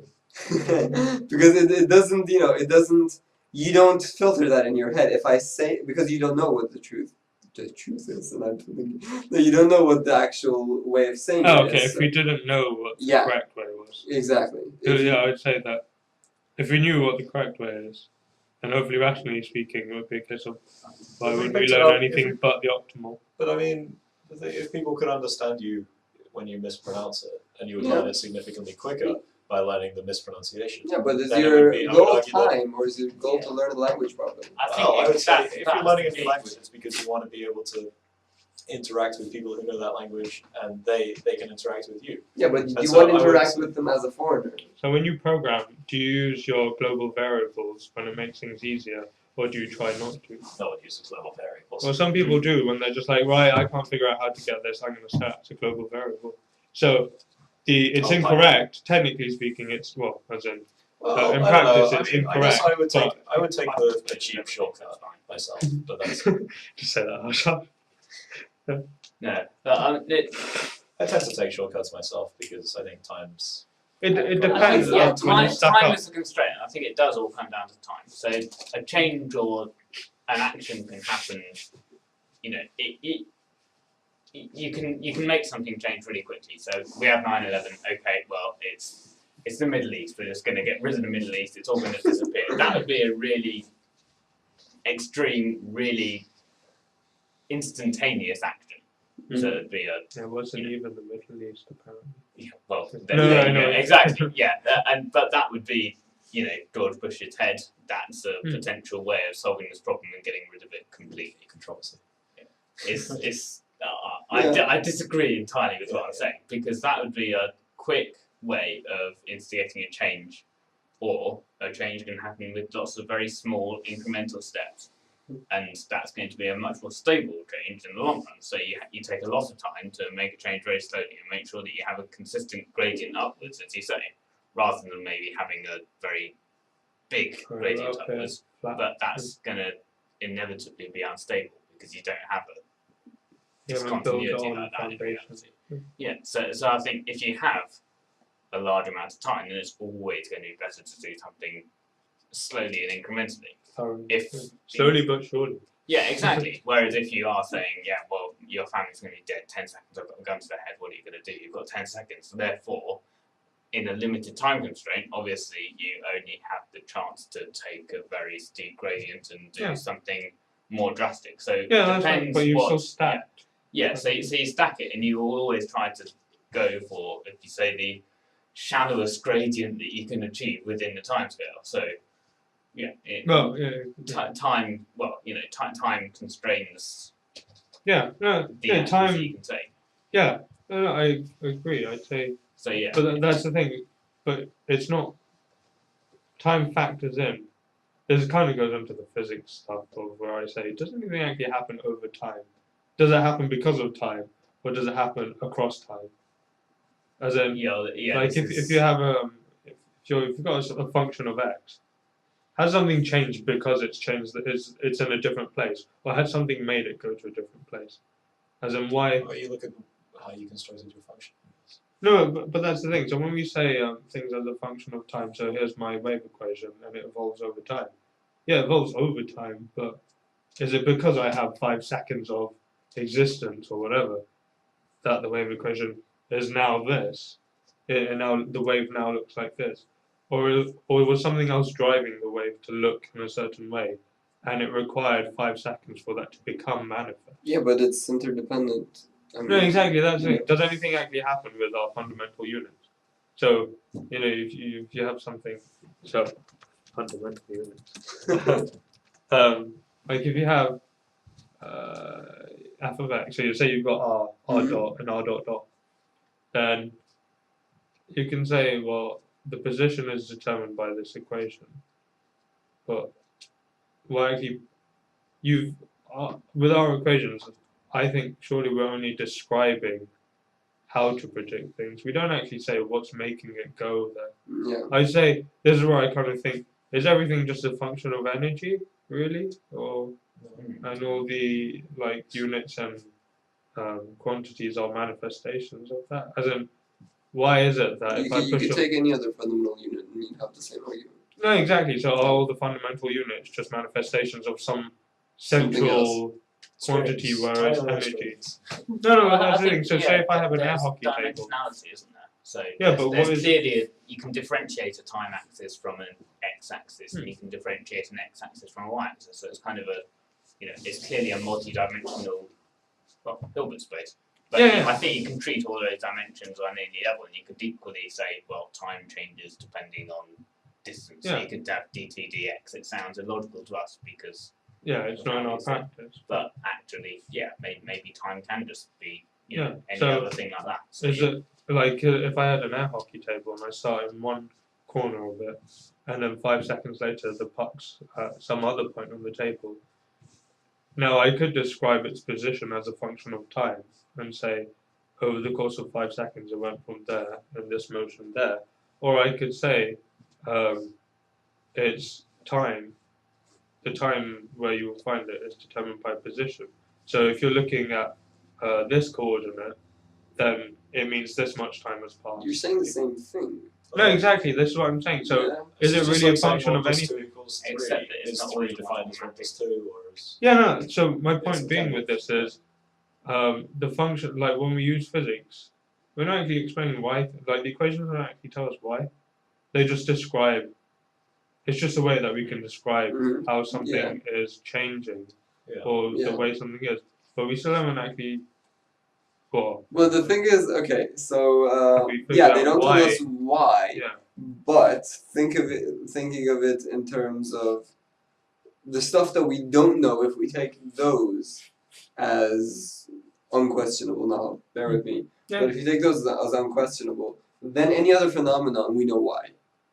Yeah, because it's of this unknowable. Yeah, at the end it's that. But it's because, for example, the nature of physics, at least, and I think all other sciences eventually. It's all derivative. Everything else is done. So everything is stacked on top of each other. So it's a pyramid or a building or an upside down pyramid or some sort of thing. And so everything is really connected. So you can talk about something in terms of something else, and you can give the reason for this thing in terms of that thing, and so on, and you can go up or down, and so on. But in terms of, if the pyramid is getting thinner, if the building is getting thinner, so you'll have one thing, then so I you're don't saying know. there's a terminal to the line of questioning. Yes. So you could say, how do I describe that? Well, I can describe it with this. How do I Yes. describe that with this? Yeah. And then you get to go, like, say You you have had an orbiting body, and then you could say, well, how do I describe its motion? Then you can come up with a nice equation to say that R is a function of T, or you could swap it as T as a function of R. Yeah, and then you could say, well, now we can predict where it is based on if we know things. And you could have T as a function of R too. Oh no, because you know what I was saying with like the hockey table. You can say if I observe the puck at this coordinate, then this much time has elapsed. Whereas if I observe at this coordinate, with a periodic function like an orbit, it would be different because that orbit is in the same point in space at many different times. So it's not a one-to-one mapping. So not orbiting, but something acting under gravity. So it could be an orbit, it could be something falling. What I was trying to get at here was, so say you describe it, you can describe the system with these equations, and then if I just say, can you explain why is the equation like this? Then you could say, oh, this is we call this phenomena gravity, and then you could say, so gravity makes things attract. If something has mass, it's attracted, and then you could say, okay, now what drives the gravity? And that's the thing that So and then we even say that everything's going towards equilibrium. And then you'd ask, I would ask, why have we got this drive for equilibrium? And you could say, well, it's the lowest energy state. But why are we going for, why are we going for order? But physics is just empirical, though. So isn't it just the physics? No, the but laws now of we're physics scoping are beyond effectively physics. arbitrary. No, but now we're going beyond. This is what I'm saying. We're going beyond physics. Metaphysics. Well, yeah, this is well, not necessarily. I'm just saying we can't ask physics anymore. All physics what does is go, all right, I've seen this happen, so let's see if I can do some, maths and go, okay, so I've observed the system enough times, and I can describe this so well that I can predict something even though I've never seen it before. I can predict that a system will behave like this based on what I've seen before. That's all physics does. No, I know, but that's what we. I think we said that in one of the first about the scope of physics. Physics and metaphysics and are metaphysics is a different thing entirely, I guess. But that's the thing. So I'm saying, so physics. I think physics is just empirical. Yeah, well, that's the thing. Physics has. This is what I say, that science has a scope, and it kind of bothers me when people treat science as a holistic thing. That it can tell you everything. It's like, well, no, it can only tell you what you empirically can find out. In theory, science should be able to predict. It'll only tell you how something happens. Yeah, it'll describe it. And you can never tell you why it happens. I mean, if you have on the fundamental level. If you win science, then that means that you can essentially guess what's going to happen given any scenario, that even if it's never happened before. Yeah, but if we have a theory of absolutely everything, then you can predict. You can give, you can use your theory of everything to describe what's going to happen. Not necessarily. I mean, it could be wrong. Yeah, no, but then you would change the theory of everything. But yeah, so what I'm saying is, we could have something that never happens before, and then we just change our understanding of. How can you prove something love for another? And then we go, okay, that's weird. Yeah, why does that happen? But then how could you prove someone's love for another? As in, so abstract things like that's why. So there are two things. Well, no, there are two things here. That's the thing. So the first thing would be, say I kept doing acts of love or things that seem like acts of love. It's like, he's been really nice to me. He's looked after me. He's committed his whole life to me. Like, we take it to that extreme, and then, but that could be degenerate. That could be a case that have I done that because I actually love you, or you could observe something else. That could be like. What if I'm just doing it because I get paid to do it? So there's probably some teen movie because not another teen movie has it, and that spoofs loads of teen movies. So I'm guessing it's from a teen movie where the guy asked the girl out as part of a bet that he won't be able to get the most socially by societal convention unattractive. Yeah. So like the person that no way she'd ever go to prom. Well, I've got a bet with you that I can make go to prom. And then he's really nice. So in the isolated system, you could say, it's genuine love. And then when you look at it in the context, you say, oh, and then when you look at the bigger context, like, oh, he changed his heart and now he's no longer doing it for the bet, but he genuinely cares, blah, blah, blah. But yeah, so that's just, how can you measure if it's actually love or not? Can you physically measure that? Yeah. Ah. Chemicals in the brain. No, But it's not enough. yeah. No. Because your emotions don't always judge your actions. And sometimes your actions can then Yeah, affect yeah, your But I then mean, someone but I could mean, argue your that it emotions- depends on if your chemicals are outweighing. But you Yeah. What are you describing as love? What is Are you that? just are you that's such a- describing it well, you as the define, number of chemicals in your head? Because No, if no, you're describing it that I'm way, then saying- yeah. well, you define love to me, and then I'll tell you. I'll tell you. Okay, so Because the problem is you're arguing with my definition of love, but you don't have one. So. yeah, well, I do have one. If and you define love. That was Don't a call it sweeping love. statement there. What?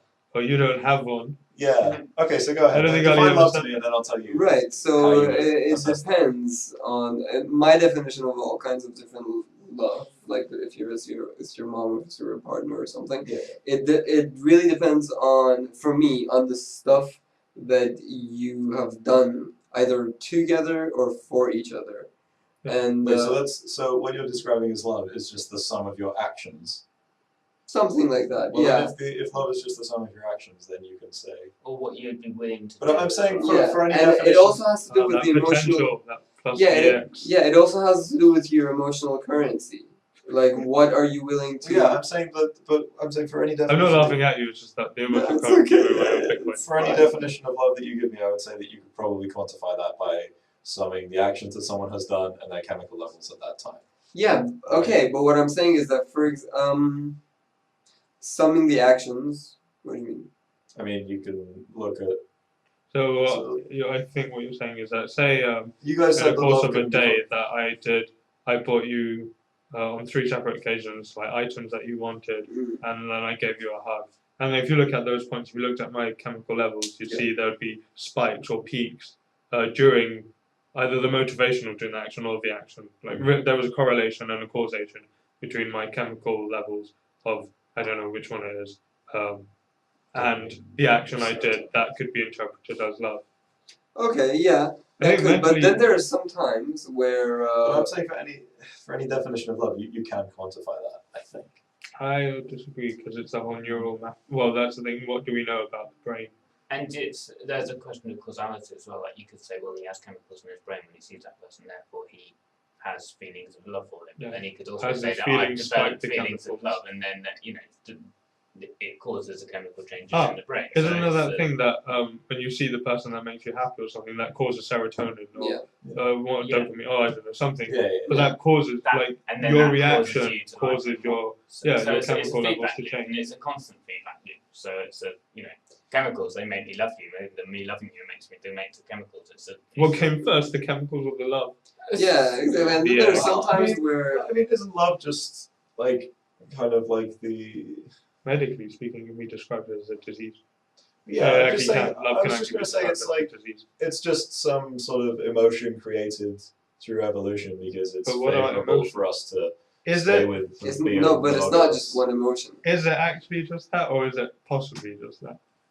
These are the this is what Well, we it's- always I don't tell know. people. I mean, I completely believe in evolution, so I would say love arises because obviously at some point, through natural selection, that happened to be the most favorable outcome. Yeah, but it's not just one thing. So, Because for if you don't example, love anyone, then you're not gonna have fun. Yeah, whatever. okay, no, if you're not attracted to anyone, then that's not gonna happen. But if you love someone, then that means that you really want to stay with them and you'll defend someone. For example, like you love your children. Right? Yeah. So then you And would then maybe you have sacrifice your own life in order for them to be alive, because it turns out that that's the most favorable thing to do in terms of continuing on your species. Okay. So that could be why love exists, for example, right? Okay, but then, for What about example, if they're kids? what?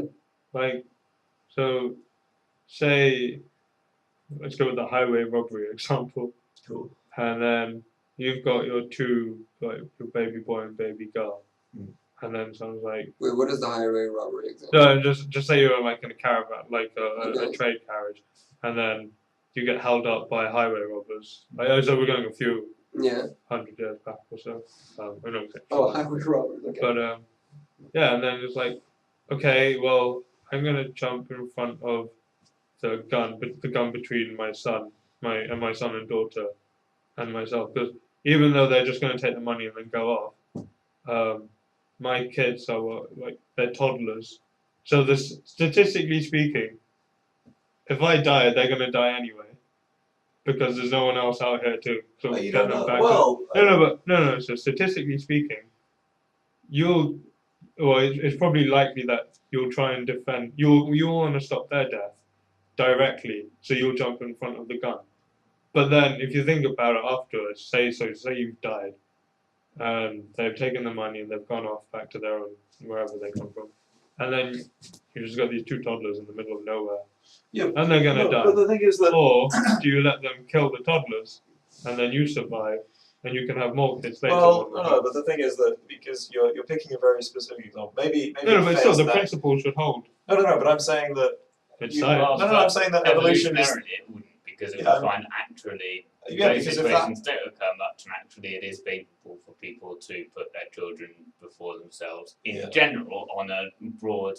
Because this is generalization. Well, I'm saying no. I'm saying you can pick scenarios. It can't. You can pick scenarios where an animal does something. Okay, so like a moth, for example, if you have a candle, a moth is going to circle into the candle and burn to death. Right. Yeah. That's an example where it's the same. You're basically giving the same example here in the evolutionarily we're not doing the favorable thing. But the thing is that moths navigate by using the sun. So over the general entire populace, it turns out that it's favorable to do that. So maybe you can pick a specific example. Yeah, do something stupid. okay. I would argue that the entire emotion of love is just because of natural selection. Because we Yeah, form because of natural selection. That doesn't make it any less beautiful at all. No, I know, but what I'm saying is that can you quantify that? And then you have to find a relation between the emotional currency of one person and another. Well, I'm saying, How do you... the whole point of this is that I was just saying that it is just going to be some chemical interactions in the brain. I don't know, I don't know if our neuroscience is at the level that we can exactly see. I mean, I guess not that we can exactly see what's happening in the brain, but I'm saying that what you would perceive to be love is really just some wired-in evolutionary. Emotions. I think could just okay, yeah, that's true. But sometimes, for example, I mean, for example, I may have a one-night stand with someone. Yeah. And then I would feel very connected to that person, but I know it's a one-night stand, and you would probably be able to take those emotions identical to the ones that I would have, for example, if I had a long-term partner who I loved. I'm unsure about that. But it's debatable. It's debatable. But I think you can have the same thing. But then there's another aspect, which is my rational part, which says that I like this person not only because of the emotions that they've given me. Hold on, wait. Not only because of the emotions that they've given me, but also because I have memory of all these experiences that I've had and all the previous emotions. Yes. So I would say that if you have one partner and then you... Wait, sorry, what was your point then? So my point is that it's not only... Sorry. So I would argue that you would be able, if you had perfect vision of the brain, I would say you would be able to differentiate between them. Because you say you have rational thought, but I would say that there is a difference in the way that you love the one-night stand partner and the way that you would love a long-term partner. Evolutionarily, because you have one partner and you want to stay with them because they bear your children, and that's the best way to continue the race. So I would say you could see a difference. Okay. Because I think that you do build a stronger, loving bond. No, that makes sense. I can't justify one-night stands. Not to yourself? No. Just in general. Well, the thing is, if I can't justify it to myself, I don't see how I can justify it to anyone else, because I believe we're all fundamentally equal. Well, so if something applies to me, and I don't mean that specifically to me, I think... So what do you have against it? Okay, well, I was just going to say that I wouldn't be able to argue this.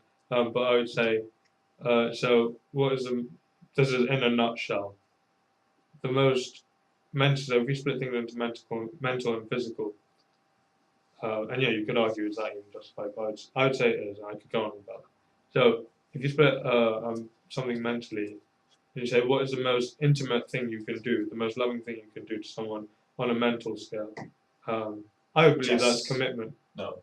So I'd say that's commitment, as in you say, you are the person I want to share my life experiences and memories with over the entire duration of what I experience in life, i.e. my life.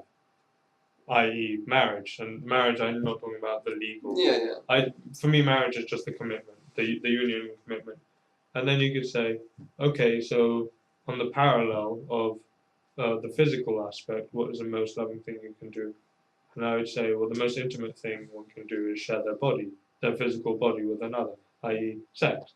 So you can tie the two together. And I don't mean that in a binding, confining way, but I'm just saying if you draw parallels, because otherwise you could say, yeah, but I would say that. wait, let people finish, please. Oh my god. You could say that then if I'm having sex with someone, so if you have sex with the person that you choose to marry, you could say that means one thing because it's I married them, so it's not really the sex that makes me feel connected to them. It's because in my mind I've said that's the person I married.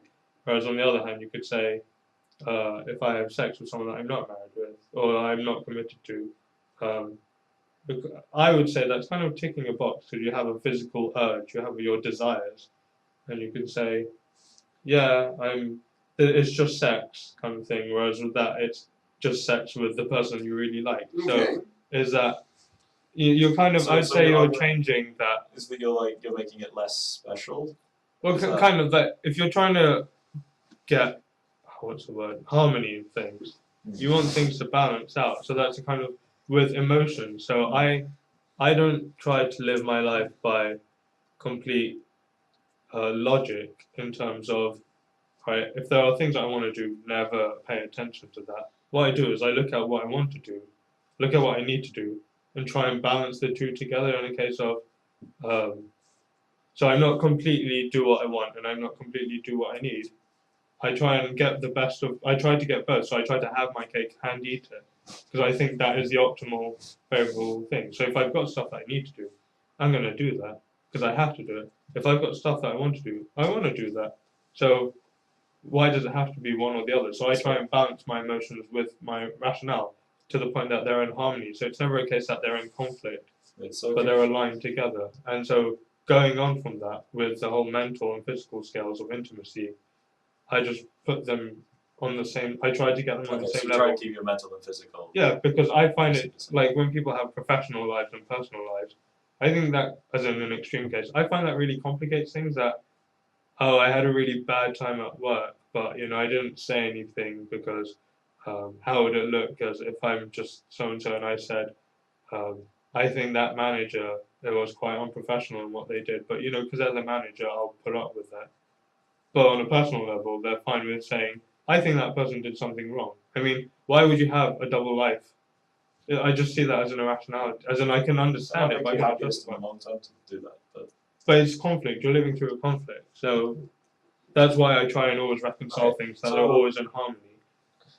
So that, again, like I said, it was in a nutshell. Okay, so my question for you would be, and I don't know how to phrase this because I don't think it exists, but could you have an emotional type one-off thing? So you one extend or one-off thing as in? No, I don't. No, as in when you said one-off thing, what were you? So I mean, you can have a one-night stand where you're kind of doing your physical desires, and I'm wondering, right? But that's what I'm. Okay. Could you do the same thing, but emotionally? Yeah, but that's the thing. So when why, you get people, why does because you're not putting them on equal footing. You're saying emotional's more important because no, I say the two. Well, I'd say it's nice to have the physical to complement the emotion. So yeah, I guess fundamentally, I don't know if I would say emotional, but I'd say the mental. Yeah, sorry, yeah. mental, yeah. Well, no, I would say they're different things. But okay, I don't mean to, you seem to be putting that on a higher footing than the. No, slightly, but that's what I'm saying. I tried to keep them the same. So that's why I'm at. So to sum up your point, So personally, why do I not believe in sex before marriage? Because I think marriage is the most intimate thing that I want to keep. On the other hand, so if I've got my two hands, and on one hand I've got my mental aspect, and on the other hand I've got my physical aspect. If the most mental thing I can do with someone is marry them, as in commit to them, then for me I think, well, it'd be nice if I can fold this paper together and everything matches up. So I've got almost like a one-to-one function thing. So for me, the most intimate thing I can do on a physical level would be sex. So I would keep that matched up. I would reserve one for the other because that enhances. I'm gonna have a really tasty dinner later, so I'm not allowed to have like a Well, yeah, this is a whole snack now. I don't know where I was going with this, but I'm saying, like it doesn't so you think it makes it less special, On one or hand, I you would just say- want Well, I it. think, You I want think to it's be just at the going same in level. terms of building up your relationships, your physical and your emotional But if you relationships separate the together. physical and emotional, it's a completely But different. no, but that thing. So I that think changes it's it building up. because So I meet somebody and I like them, I quite like them, so maybe, I don't know, we hug at the end. I don't know, we meet each other, we Yeah. start hugging when we meet each other because we're growing close emotionally, so we grow a bit closer physically, and then we grow even closer emotionally, and we grow even closer physically. So I don't know, we're kissing it now because we well, yeah, that's have the reached that kind of emotional balance. So the physical actions weigh up the emotions that you feel. But for the them. So exact- no, Yeah, so but some you can people have just physical casually actions. kiss. They say like going out on the pool. I despise that phrase, but yeah, some people casually just kiss. So if someone kisses you, that might not be. But the thing is, you can have it's the the exact, emotional currency thing. Yeah. That It depends on what it means to them or what but it you means can to have me. the exact same physical. Say two people hug you exactly the same way. One person is just your friend. You meet them at a party. You hug. Like that. That's just how people interact. And then not maybe. everyone does. Because one of my friends, Okay. he makes a point not to hug unless he really means it. Oh, okay. So I generally was like that, and then at uni it became really awkward because everyone kind of greets you. Well, not everyone. A lot of people would greet you with a hug. So personally, initially, I wasn't really one that would. I'm all for hugs, but it's not something that I'd casually like. Hey, have a hug kind of No, thing. But because lots of other people do it, I adjusted to it. So but fundamentally, I would reserve a hug for Okay. something I dearly mean. No, but the point I was going to make is that you can have the exact same physical hug with meeting like just a random friend, and then like with your partner, and then it can clearly mean so much more and be a much more enjoyable experience with your partner. Yeah. But that doesn't mean that. Do you think that you would enjoy the hug with your partner much more? It would be much more special if you never hugged anyone else then? Well, yeah, it would be, but I'm not saying that's what I do because I think of it as tiers. Yeah. So tiers as in TIERS, Yeah. because you have like the pyramid. Yeah, so okay. I could Fair shake hands with loads of people. Like, hi, nice to meet you. Hi, my name's Ridwan. Hi, I'm Max. Handshake. And then it could be. But I mean, I Like guess say my then mother, you're then just. I would hug my mother, and my hugs aren't for everyone. Well, it depends if people need it. But no, if someone needs a hug, I will hug them. Yeah. But again, what the needs over the wants is how I go about it. But then, who am I going to sleep with? I would like to keep I don't know, close I to mean, the only person I'm committed My to. own personal belief, and I say that because I don't think this is really true, but I kind of. I believe it. No, I mean, I don't think this is weird. I think that it's kind of me and all my thoughts are kind of tied up in my brain. And then I like to think of my body as just like a robot shell. I think I was saying this to you before. Okay. And I just see the body Okay. as just like a brain in a jar attached to a robot body. It's pretty cool. We eat for our fuel, which is good because it tastes good, and that's nice. And it's got self-healing mechanisms and all that sort of thing. And I do kind of think of the body and the mind as quite separate entities. Extreme example: if you were unconscious and asleep, and someone had sex with your body, would you object to that? Depends who they were. No, you don't know who it That's was. about- Because this is effectively rape, Yeah, because you haven't consented. So would you be okay with that? yeah. No, I guess not. I don't. But I it's don't. just the body, and you were unaware of the whole thing because you were unconscious. And there's no damage left. I don't know. I I, have to I, think about that. I wasn't thinking about the damage in terms of physical trauma. I'm not saying it doesn't happen. Oh no, because if there is damage, then you could objectively assess and say, Yeah, well, no. Okay, so no, because for the record, I'm not in any way saying rape is at any point. Yeah, No, people misconstrue what I say a lot. No. So I guess that I wouldn't like that on the grounds that Well, it's just a I body. wouldn't. No, because Shall I okay. finish with that? Sorry. So I wouldn't like that on the grounds that I don't know who it was, and I see what you're saying. So they are linked, I guess, to some degree. But I guess fundamentally, whatever. Because that was the other thing. So one of the things I often get with the discussion on one night stands is when people say it's just sex. Now, I mean, how do you define But just this sex. is what I was saying earlier as well, with the hugging of random friend and hugging your partner. So I'm saying that the same physical action can mean more depending on the person that does it. So like a hug from a partner versus a hug from, as in like a hug from like, you know, your Doug Ross. relationship. Well, Yeah. that'd be pretty cool. A hug from Doug Ross. I don't know. I got a high that'd be- five from him once. I think I had a handshake. Yeah. That's pretty cool. Yeah, no. He bowed, which I fundamentally I disagree with. But no, What he just went like that, and I was like, oh, wow. You just Think of pulls out his somebody clarinet and plays your tune. Somebody says hello and then starts, keeps shaking and starts dancing. So I'm You think of gonna that, keep go. going. But yeah, sorry. So, although I think the mind and body are separate, essentially, it does mean more, or it does vary. Who does the physical action does make a difference. And I think that I can be consistent and think that, while still thinking the mind and body are fairly separate. But is sex just sex, or is there always a mental attachment? Oh, there's No, always- I'm not saying. Okay, so for me personally, I don't like one night stands because I don't think it would be that enjoyable. Because I think that the most enjoyable part of sex is the kind of emotional attachment with it. That's But my own that- personal That way you aren't kind of thinking. Yeah, because And some then- people will then say. I'm saying, so I think that the mind and the body can be disattached and still. But now you're saying Still- two conflicting. No, they're consistent. Sure. Okay, no, wait. What do you think Richard about doesn't that? make a moral argument because he's not really saying I fundamentally disagree with one night stands because I think that you must Right. keep it in Yeah. balance. But I'd it's say saying it's just I believe more practical to yeah, keep and it things seems to work. multiply. And Alright, it works. yeah, So okay, no, therefore, fair I enough. think No, I'm not saying No, concede. I'm not saying no, concede. I'm No, saying no. Same- You've same- raised same- an argument. Yeah. You've raised an argument which is complete. Yeah. Okay. Fair enough. you kind So of you put the you same- think that it's more preferable to keep them in balance. Wait. Hang No, on. it's fine. It's fine. Yeah, none of this is to make people concede. The whole point is to discuss. No. I'm adapting my idea to make it. What a Borg thing to do. Okay. Right. I've got it. So this is awful. Objection. Yeah. Okay. So I would argue that it's all still physical, And the and chemicals because make. no, because the person, as far as I'm aware, right? So It's okay. It's this is alright. it. Okay, no. It's a Okay, developing so if I was with what I thought was my partner, It's just a mask.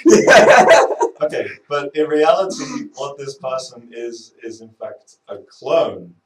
Oh my god. Yeah, it's your With perception. completely- Yeah. Because you're So projecting onto it. I perceive it to be my partner, and then in that case, it would be like a hug would be just as special. But so But this then- is you're looking at the absolutes of objectivity. Now I'm talking about the whole point of it is how I perceive it.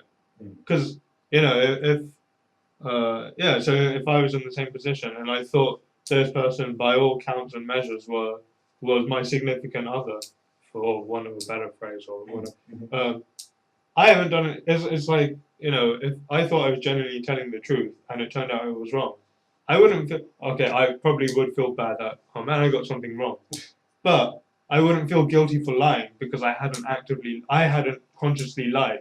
I thought so. If Ali said, Max said he can't come because he's too tired, and then you said why is Max not here, and I said Max isn't here because he's too tired, and then Max actually messages me and saying, "Hey, is it still happening?" Ali said that it's not on tonight.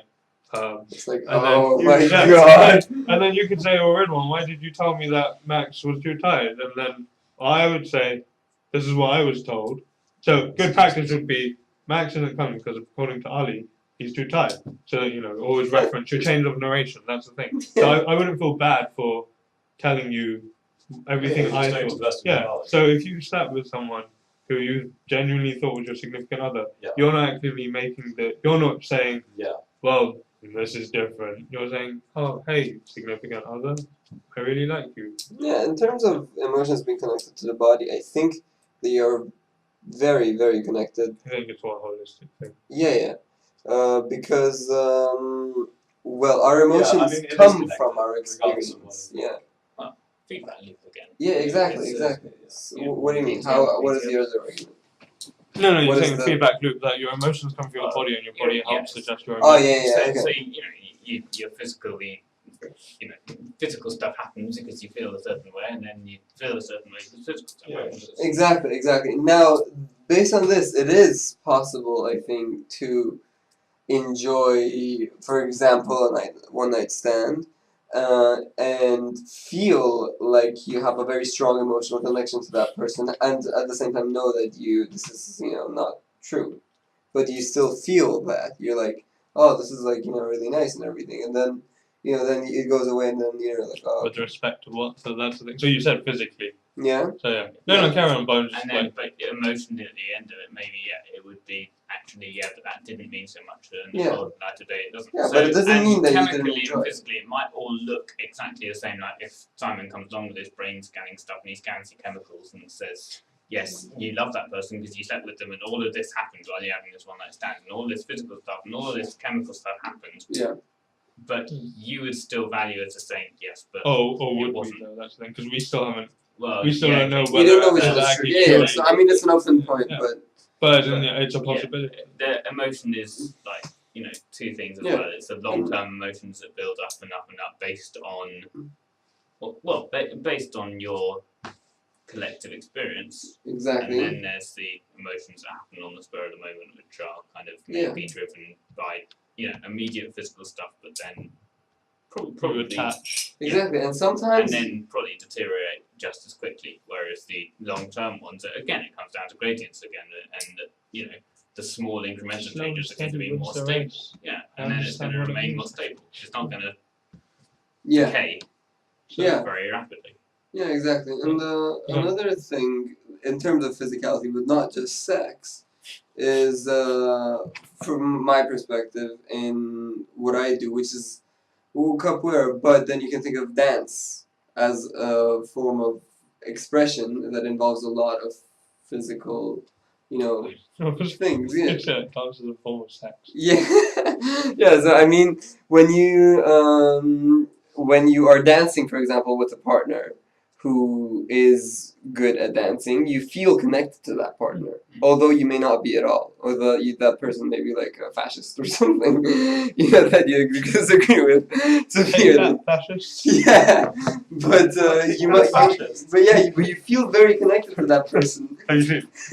It's on Never Mind the Bus. Sorry, on Never Let's Mind the go Bus because like they're talking about something in socialism and fascism, and then someone just goes, "Take that, fascist," and then the other guy just completely on the spot just goes, "I'll take that, fascist." I never realised unless all those gigs were actually rallies, and I just thought you just said that straight away.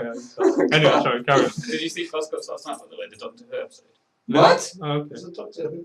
There was David the night of Tennant the was Doctor. Chairing it's a Doctor in there, Catherine Tate and Bernard's. Oh, What's wow. his name? Wait, what is this? There was one.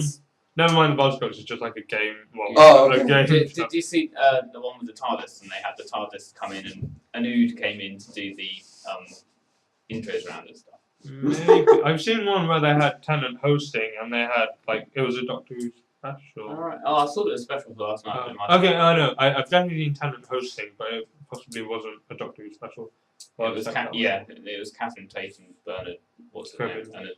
Bernard Cribbins. Yeah, he was awesome on it. Anyway, he came out with some really good lines, which is why I was mentioning. Okay. Yeah. So anyway, I was saying that, when you're dancing with someone, and although that person may be somebody who you won't connect with in any other circumstance, you might very much connect with them emotionally inside, for example, when you're dancing. Within the dance. Yeah, but in the isolated system. In the isolated system, yeah, and the isolated system can be anything. And, exactly. But then, so it's not long lasting, but it's there.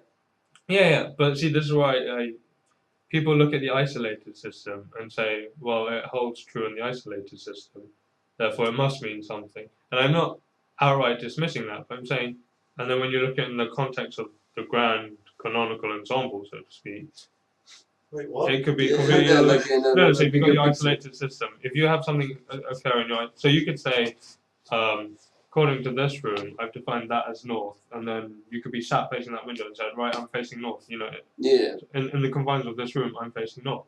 And then someone just goes on Google Maps and says, actually, according to this street, Yeah. that way's north. And you're like, okay, well, that was wrong. And then someone zooms out further and says, you know what, guys, north is actually that way. So you were completely unaligned and completely. Yeah. So in your isolated system, you could say it was justified. But when you actually, the bigger picture, and this is where you start to get hazy in terms of, can we actually draw absolutes? Now, I'm not saying yes or no outright, because I have those are developing arguments and thoughts. But I'd say just because something might hold true in an isolated, like, a model can be completely accurate, and then as soon as you add the other term in, which accounts for air resistance, so to speak, or it's not frictionless, then the whole model might go, the whole spherical cows in a vacuum kind of thing. It's a case of, well, this solution does work, and now let's make a tweak. That's all of physics is, right? No, this is all what of I'm physics saying, is though. just, it's correct within our... That's what But then in physics, we're always striving to be able to get things more. you approach the to work asymptote in of perfection. the greatest. Yeah, exactly. So I mean, but all we can say is things are correct for certain regions. No, because the whole point of physics is to find the universal laws. Yes, of the yes, physical but universe. they're only correct up to what we've seen and up to all of our experiments. You'll but always that's the thing. strive Say for that the that's greater actually the picture, case. and you'll always strive for the bigger picture. So Yeah. what's the How what's does the it fit in? justification for saying?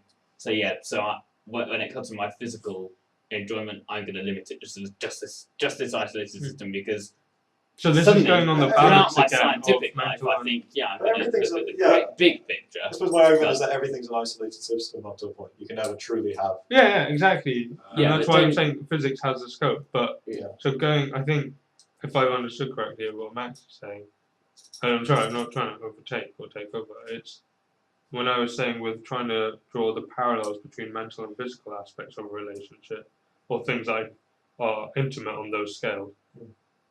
I do that with everything else, or I try to do that. I just want everything to be holistic, and that it's all in one place, and it's all simple. That hence the grand unification of the theory of everything, grand theory of everything.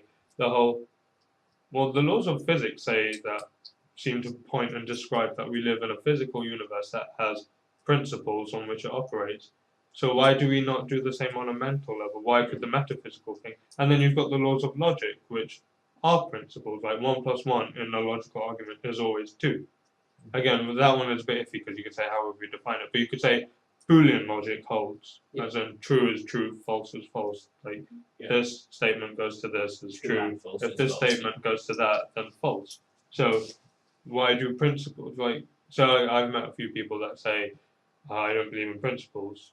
I find that very strange and ironic, especially if some of them are doing physics, but And that itself is a principle. I discussed this with someone else, and they immediately went, "Wait, so you're saying that as a principle they don't follow principles?" I was like, I see what you mean, and I probably should have said that to them. Again, not to put someone down. I just mean, to me that logically doesn't make sense. But backtrack. No, so on the basis that we do believe we live in a physical universe that's based on principles, and you look for the simplest principles to describe the greatest amount of stuff, then why would you impose artificially isolate a system in something, say for instance like a one-night stand, where you're saying, within this isolated system of just this night, it's really good and it's really great, but that's like saying you're applying boundary conditions which might not. Why would you do that? You wouldn't do that scientifically. You wouldn't say, I just want to explain how things behave in this room. You say, I want to describe how things work in a bigger picture, a general picture that will apply to all the rooms scale of the everywhere. universe. Yeah, but you have to consider that why are we trying to get a grand unified theory? Because it would make sense, and Is conforms that with our the only perception. reason? We're curious creatures. I'm just interested. Like I think physics because it's I think we're doing making that the world a better because we place. can. Do we? Yeah. Yes, aperture. No, I think so because if we leave it like this, then we're just not doing anything. No, but I can murder people. Yeah, I but can do that. the Well, problem as is far as I'm that aware. the consequences are bad. But I can still do it. Yeah, now, you I can might still die do it. for it, As in, I might get punished for it, but I can still do No, it. but that's bad for you. But in terms of Because I judge it as a bad thing. So I don't study physics because I think I can do it. I study it because, one, I can do it, which gives me enables me to do it. But then I think about it and say, well, there are lots of other things. I wanted to be an architect, a doctor, loads of things that I can't rule out. But why did I pick physics out of all of them? Because for me, it was answering the bigger picture, and if I could understand something on that level, then maybe that could help me understand things on a closer level that I could directly benefit. okay, so for me, then you have to for me, go it's back always to the that. case of the moral justification that So for just because I me, can do it does it. So if I have the right to do something, does it make it the right thing to do? That is how I operate. yeah. So for me, the reason that I do physics mainly is that it's an all around good thing. You know, when I look at it, because from one point of view, it's fun to think about these things. Yeah, and I enjoy doing it, and so I want to be able to make order out of something disorderly in that sense, in that arena. And on the other hand, there is potential for good things to come out of it for other people as well. So all around is a good thing. And then on the other hand, when it comes to my head, whether I should have one grand principle and I should go through it that way, I don't do that because my head is. I consider my head to be me, and when I try to unify outside stuff, I do it so I can navigate, so I know. But it makes your life easy. Well, why Does do it? you want to make things navigate? No, why do I want to that? Because because it makes it easier. Yeah, to get to my goal. For example, if I'm The less variables you have to consider, the easier the yes, system is to control. but on the other hand, if it is possible to have a system that doesn't work in that sort of, what do you call that sort of thing? Like, for example, if Stacking system. exactly. It's not one thing always. So it doesn't have to work in a stacking system. It's not one thing is always above another thing. It could be that a combination of several things will go above something that is above all of them. Okay, so it's a series of if, and, or statements. Yeah. Yeah. So so in that A sense, system, I should say. yeah. So I think it works like that. So in my head, I wouldn't be comfortable in having one principle and then having to follow that principle all the time, even though like there would be many times. But it's a principle. What? Wait, hang on. Are you saying you wouldn't follow a principle for the sake of? If I have one principle, I wouldn't keep it there all the time. Well, I think in that case, the principle would be the series of if, and, or statements that would be defining. Yeah, exactly. That would be the principle. Like what I was saying with the family being executed, God forbid, would be. Yeah. So I have a principle that you don't hurt people. I don't hurt people. Yeah. I don't want to hurt people, and then when I stack it up, if this, then this, then this, then if. So say I had 5 minutes to save these people's lives. Yeah. Then God forbid, it would be a case of, can I do this without harming anyone? Yeah. If yes, go for that option. Can I do this without harming? So, and then say this is kind of black and white. I've got my oppressors and those who are being oppressed. Can I do this without harming? So I've ruled out that I can't do it. I can't save everyone.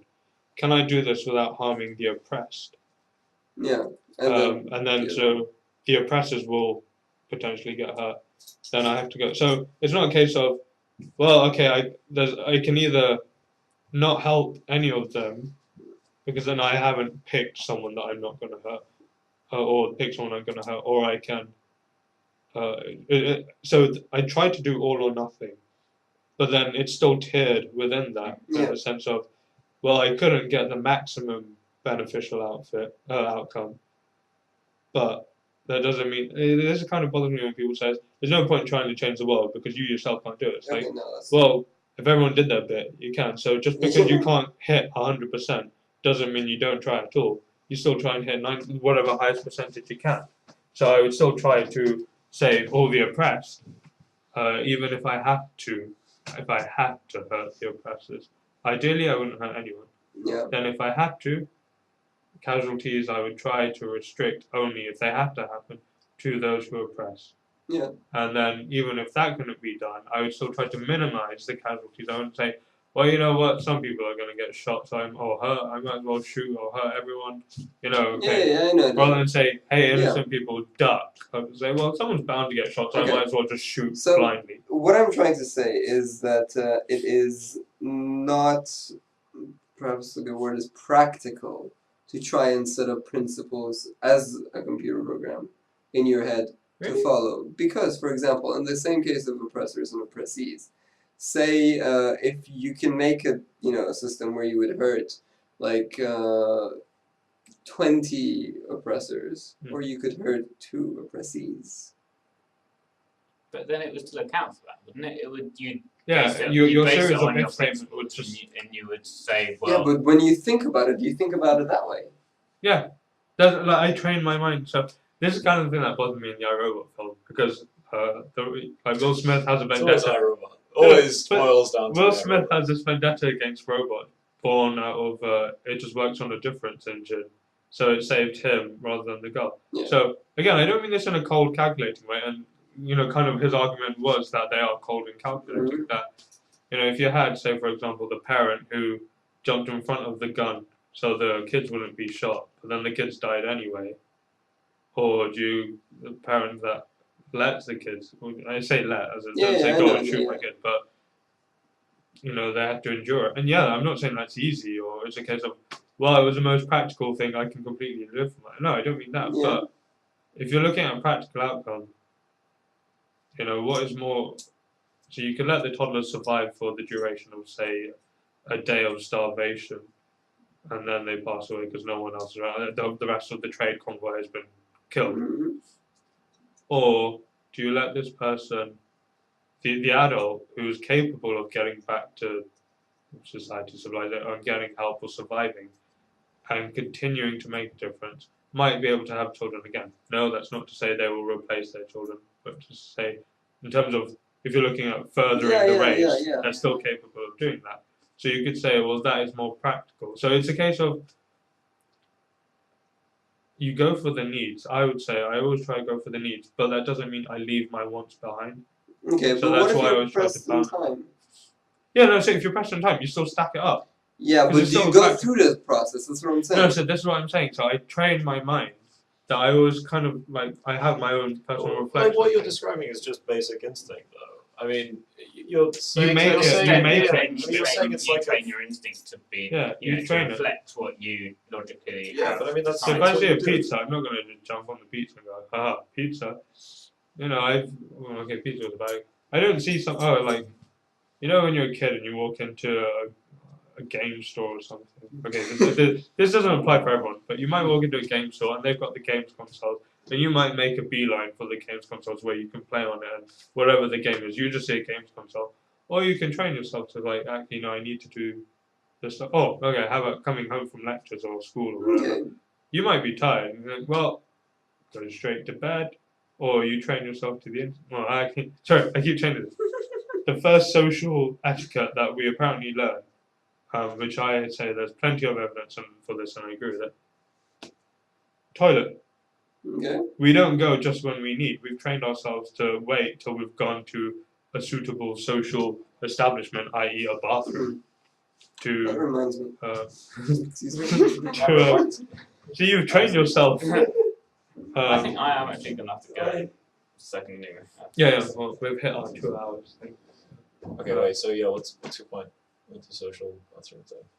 Oh, as in that we train ourselves to instinct, as in, it's got to the point where it's, when they say it's second nature, that I think I'm generally, not always, I know that, generally okay at coping in most circumstances, because I have my stack of principles and I know how I operate, and I know I've thought through them generally to know that, what if I was in it's the whole what if thing, and I like to ask that a lot because I want to consider, what would I do? Okay, I've thought about it, now I understand the theory, so I'm more I'm more lenient towards that line of process because I've thought it through and seen a favourable outcome. Or if I've seen it wasn't a favourable outcome, I think, I'm not going to go down that line of reasoning, and why? So I've trained myself to I just live my life by trying to make myself happiest, which, thankfully for society, coincidentally, I enjoy doing kind acts for other people. Now, that might not have been the case, but my entire life is just basically whatever makes me happiest, which can, involve doing things for other people. And then if I do something that doesn't make me so happy, then I then change that in the future. And So no, I agree. And it can be that what makes me happiest is doing things for other people, which is good. But if I really enjoyed killing people, then I guess that's probably what I would do. But see, this is the thing. So no, I agree. No, as in I agree with what It's you're just saying. lucky that my morals are. Well, I wouldn't say it's luck, though. See, this is.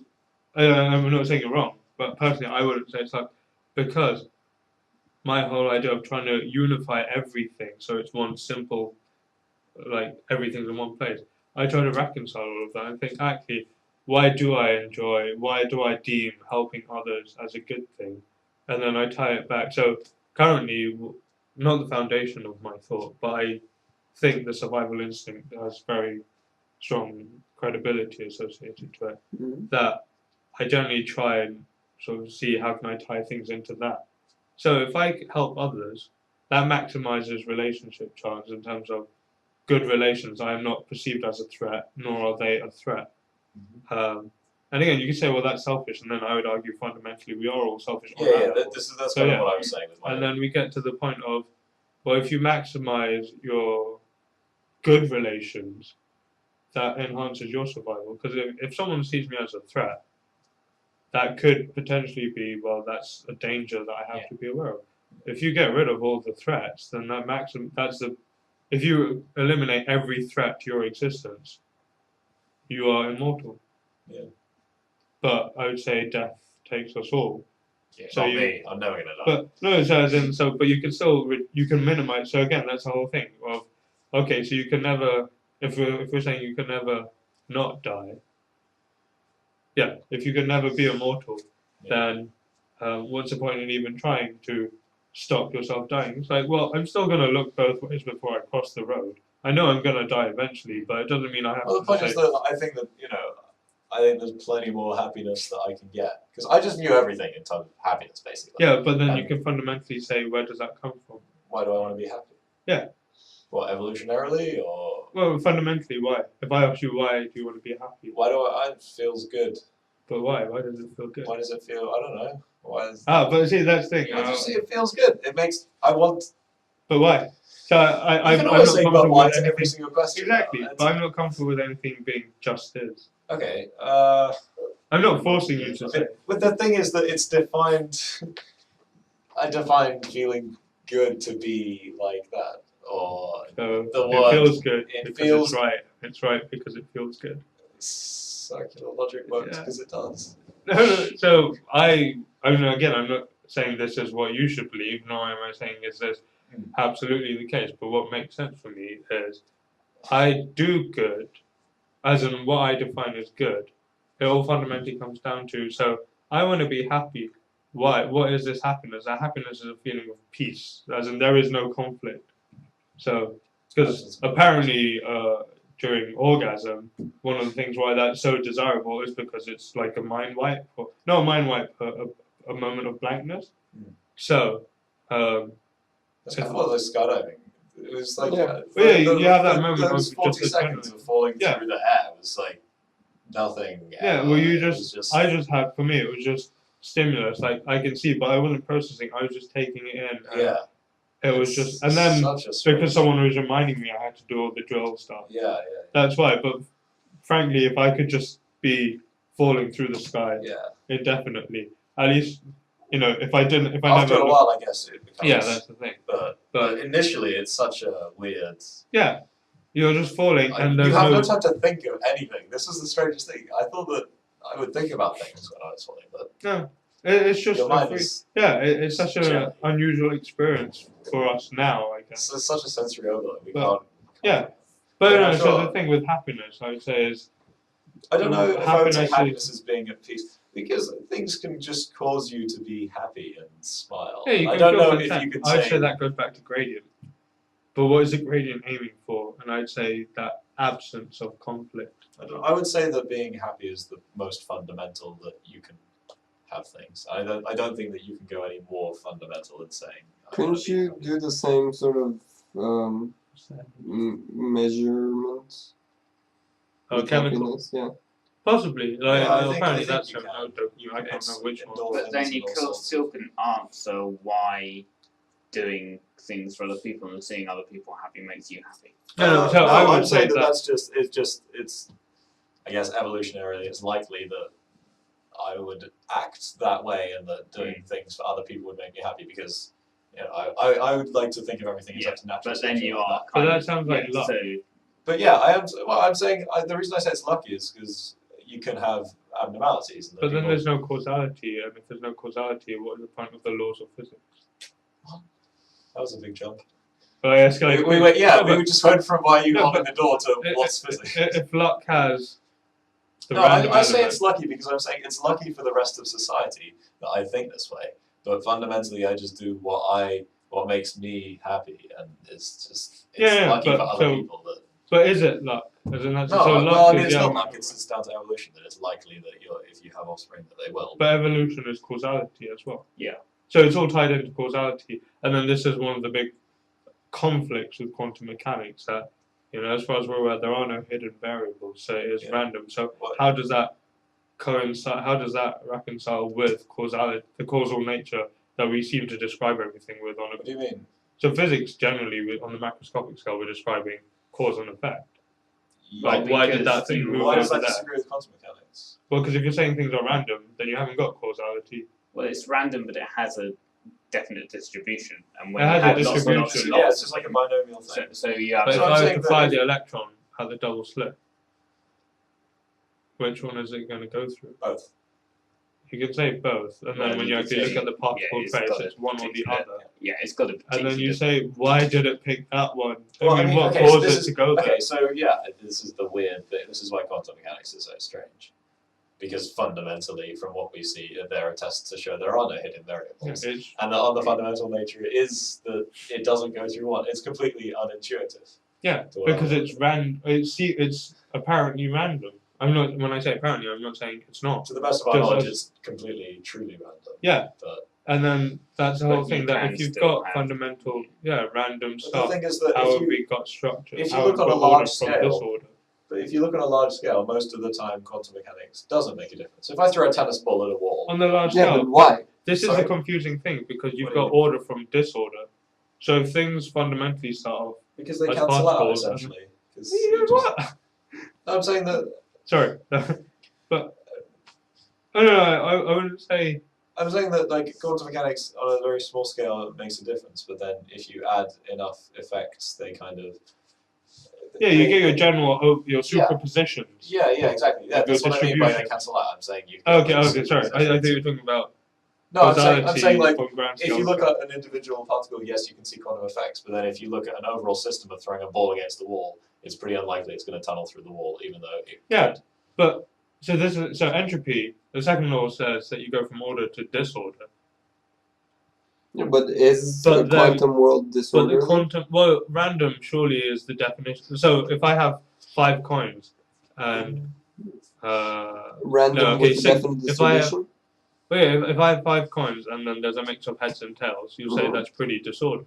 If they're all heads or all tails, you say that's maximum order. The maximum order has been reached of that system Okay. because they're all. Yeah, because there are more possible states of.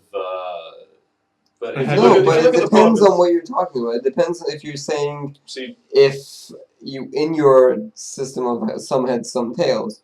Are you describing the system by saying 20 heads, 20 tails, or are you saying with number 1 head, number 2 tail, number 3 head, number 4? No, no. You know So what I in mean? that, so say I had 20 coins Yeah. and I just flipped each of them, Yeah. and at the end of the count, I get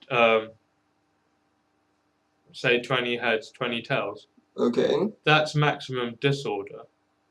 As in, it doesn't. I'm not talking about what actual order they were, as in whether you had 10 and Ah, 11. yeah, that's what I Choose was what you thinking. observe. Well, You- overall, you observe can say the that number of You've got the heads and maximum. The tails. maximum disorder would be an equal split of heads well, I mean and that's tails. because you say that each thing is an exactly 50-50 chance, and then there are more states.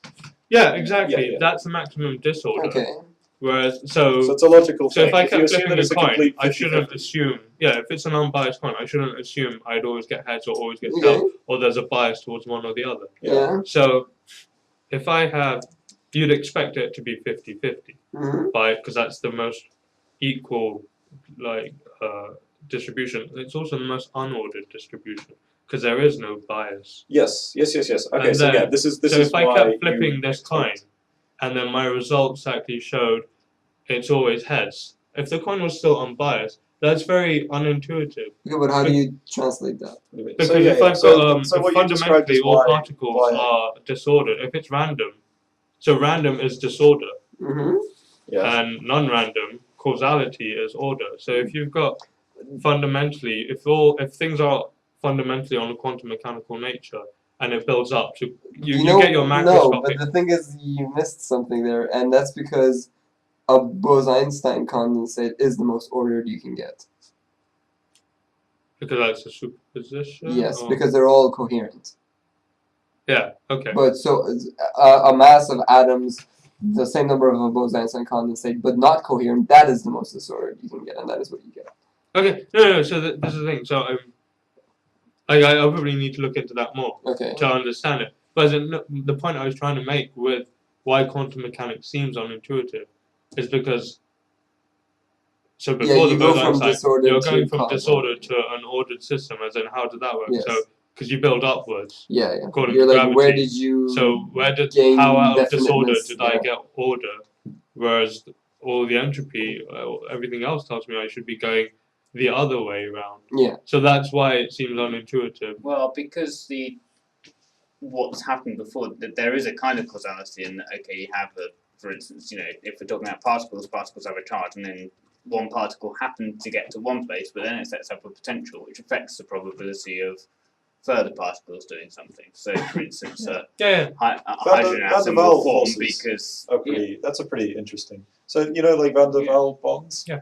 So that's kind of cool because you get a system where it's just random, and then you happen to get a snapshot at some random time, and then you can actually get like an ordered sort of dipole from that. So there you have that's an example, I guess, of a random system forming something. And then you get like ordered from magnetism, in theory you've got spin up, spin down, equal probability, but then something gets you get as soon a as series. one observation happens. Yeah, it then starts you determining- suddenly Yeah, begins determining the others because suddenly it increases the probability Yeah. that you're going to add another one. So it's that is kind of. Oh yeah, no, order I from follow. others, Yeah, You can kind I of like that. Anyway, Right, so that was really cool. yes. Yes. Yes. Yes. Yes. Yes. Yes. Yes. Yes. Yes.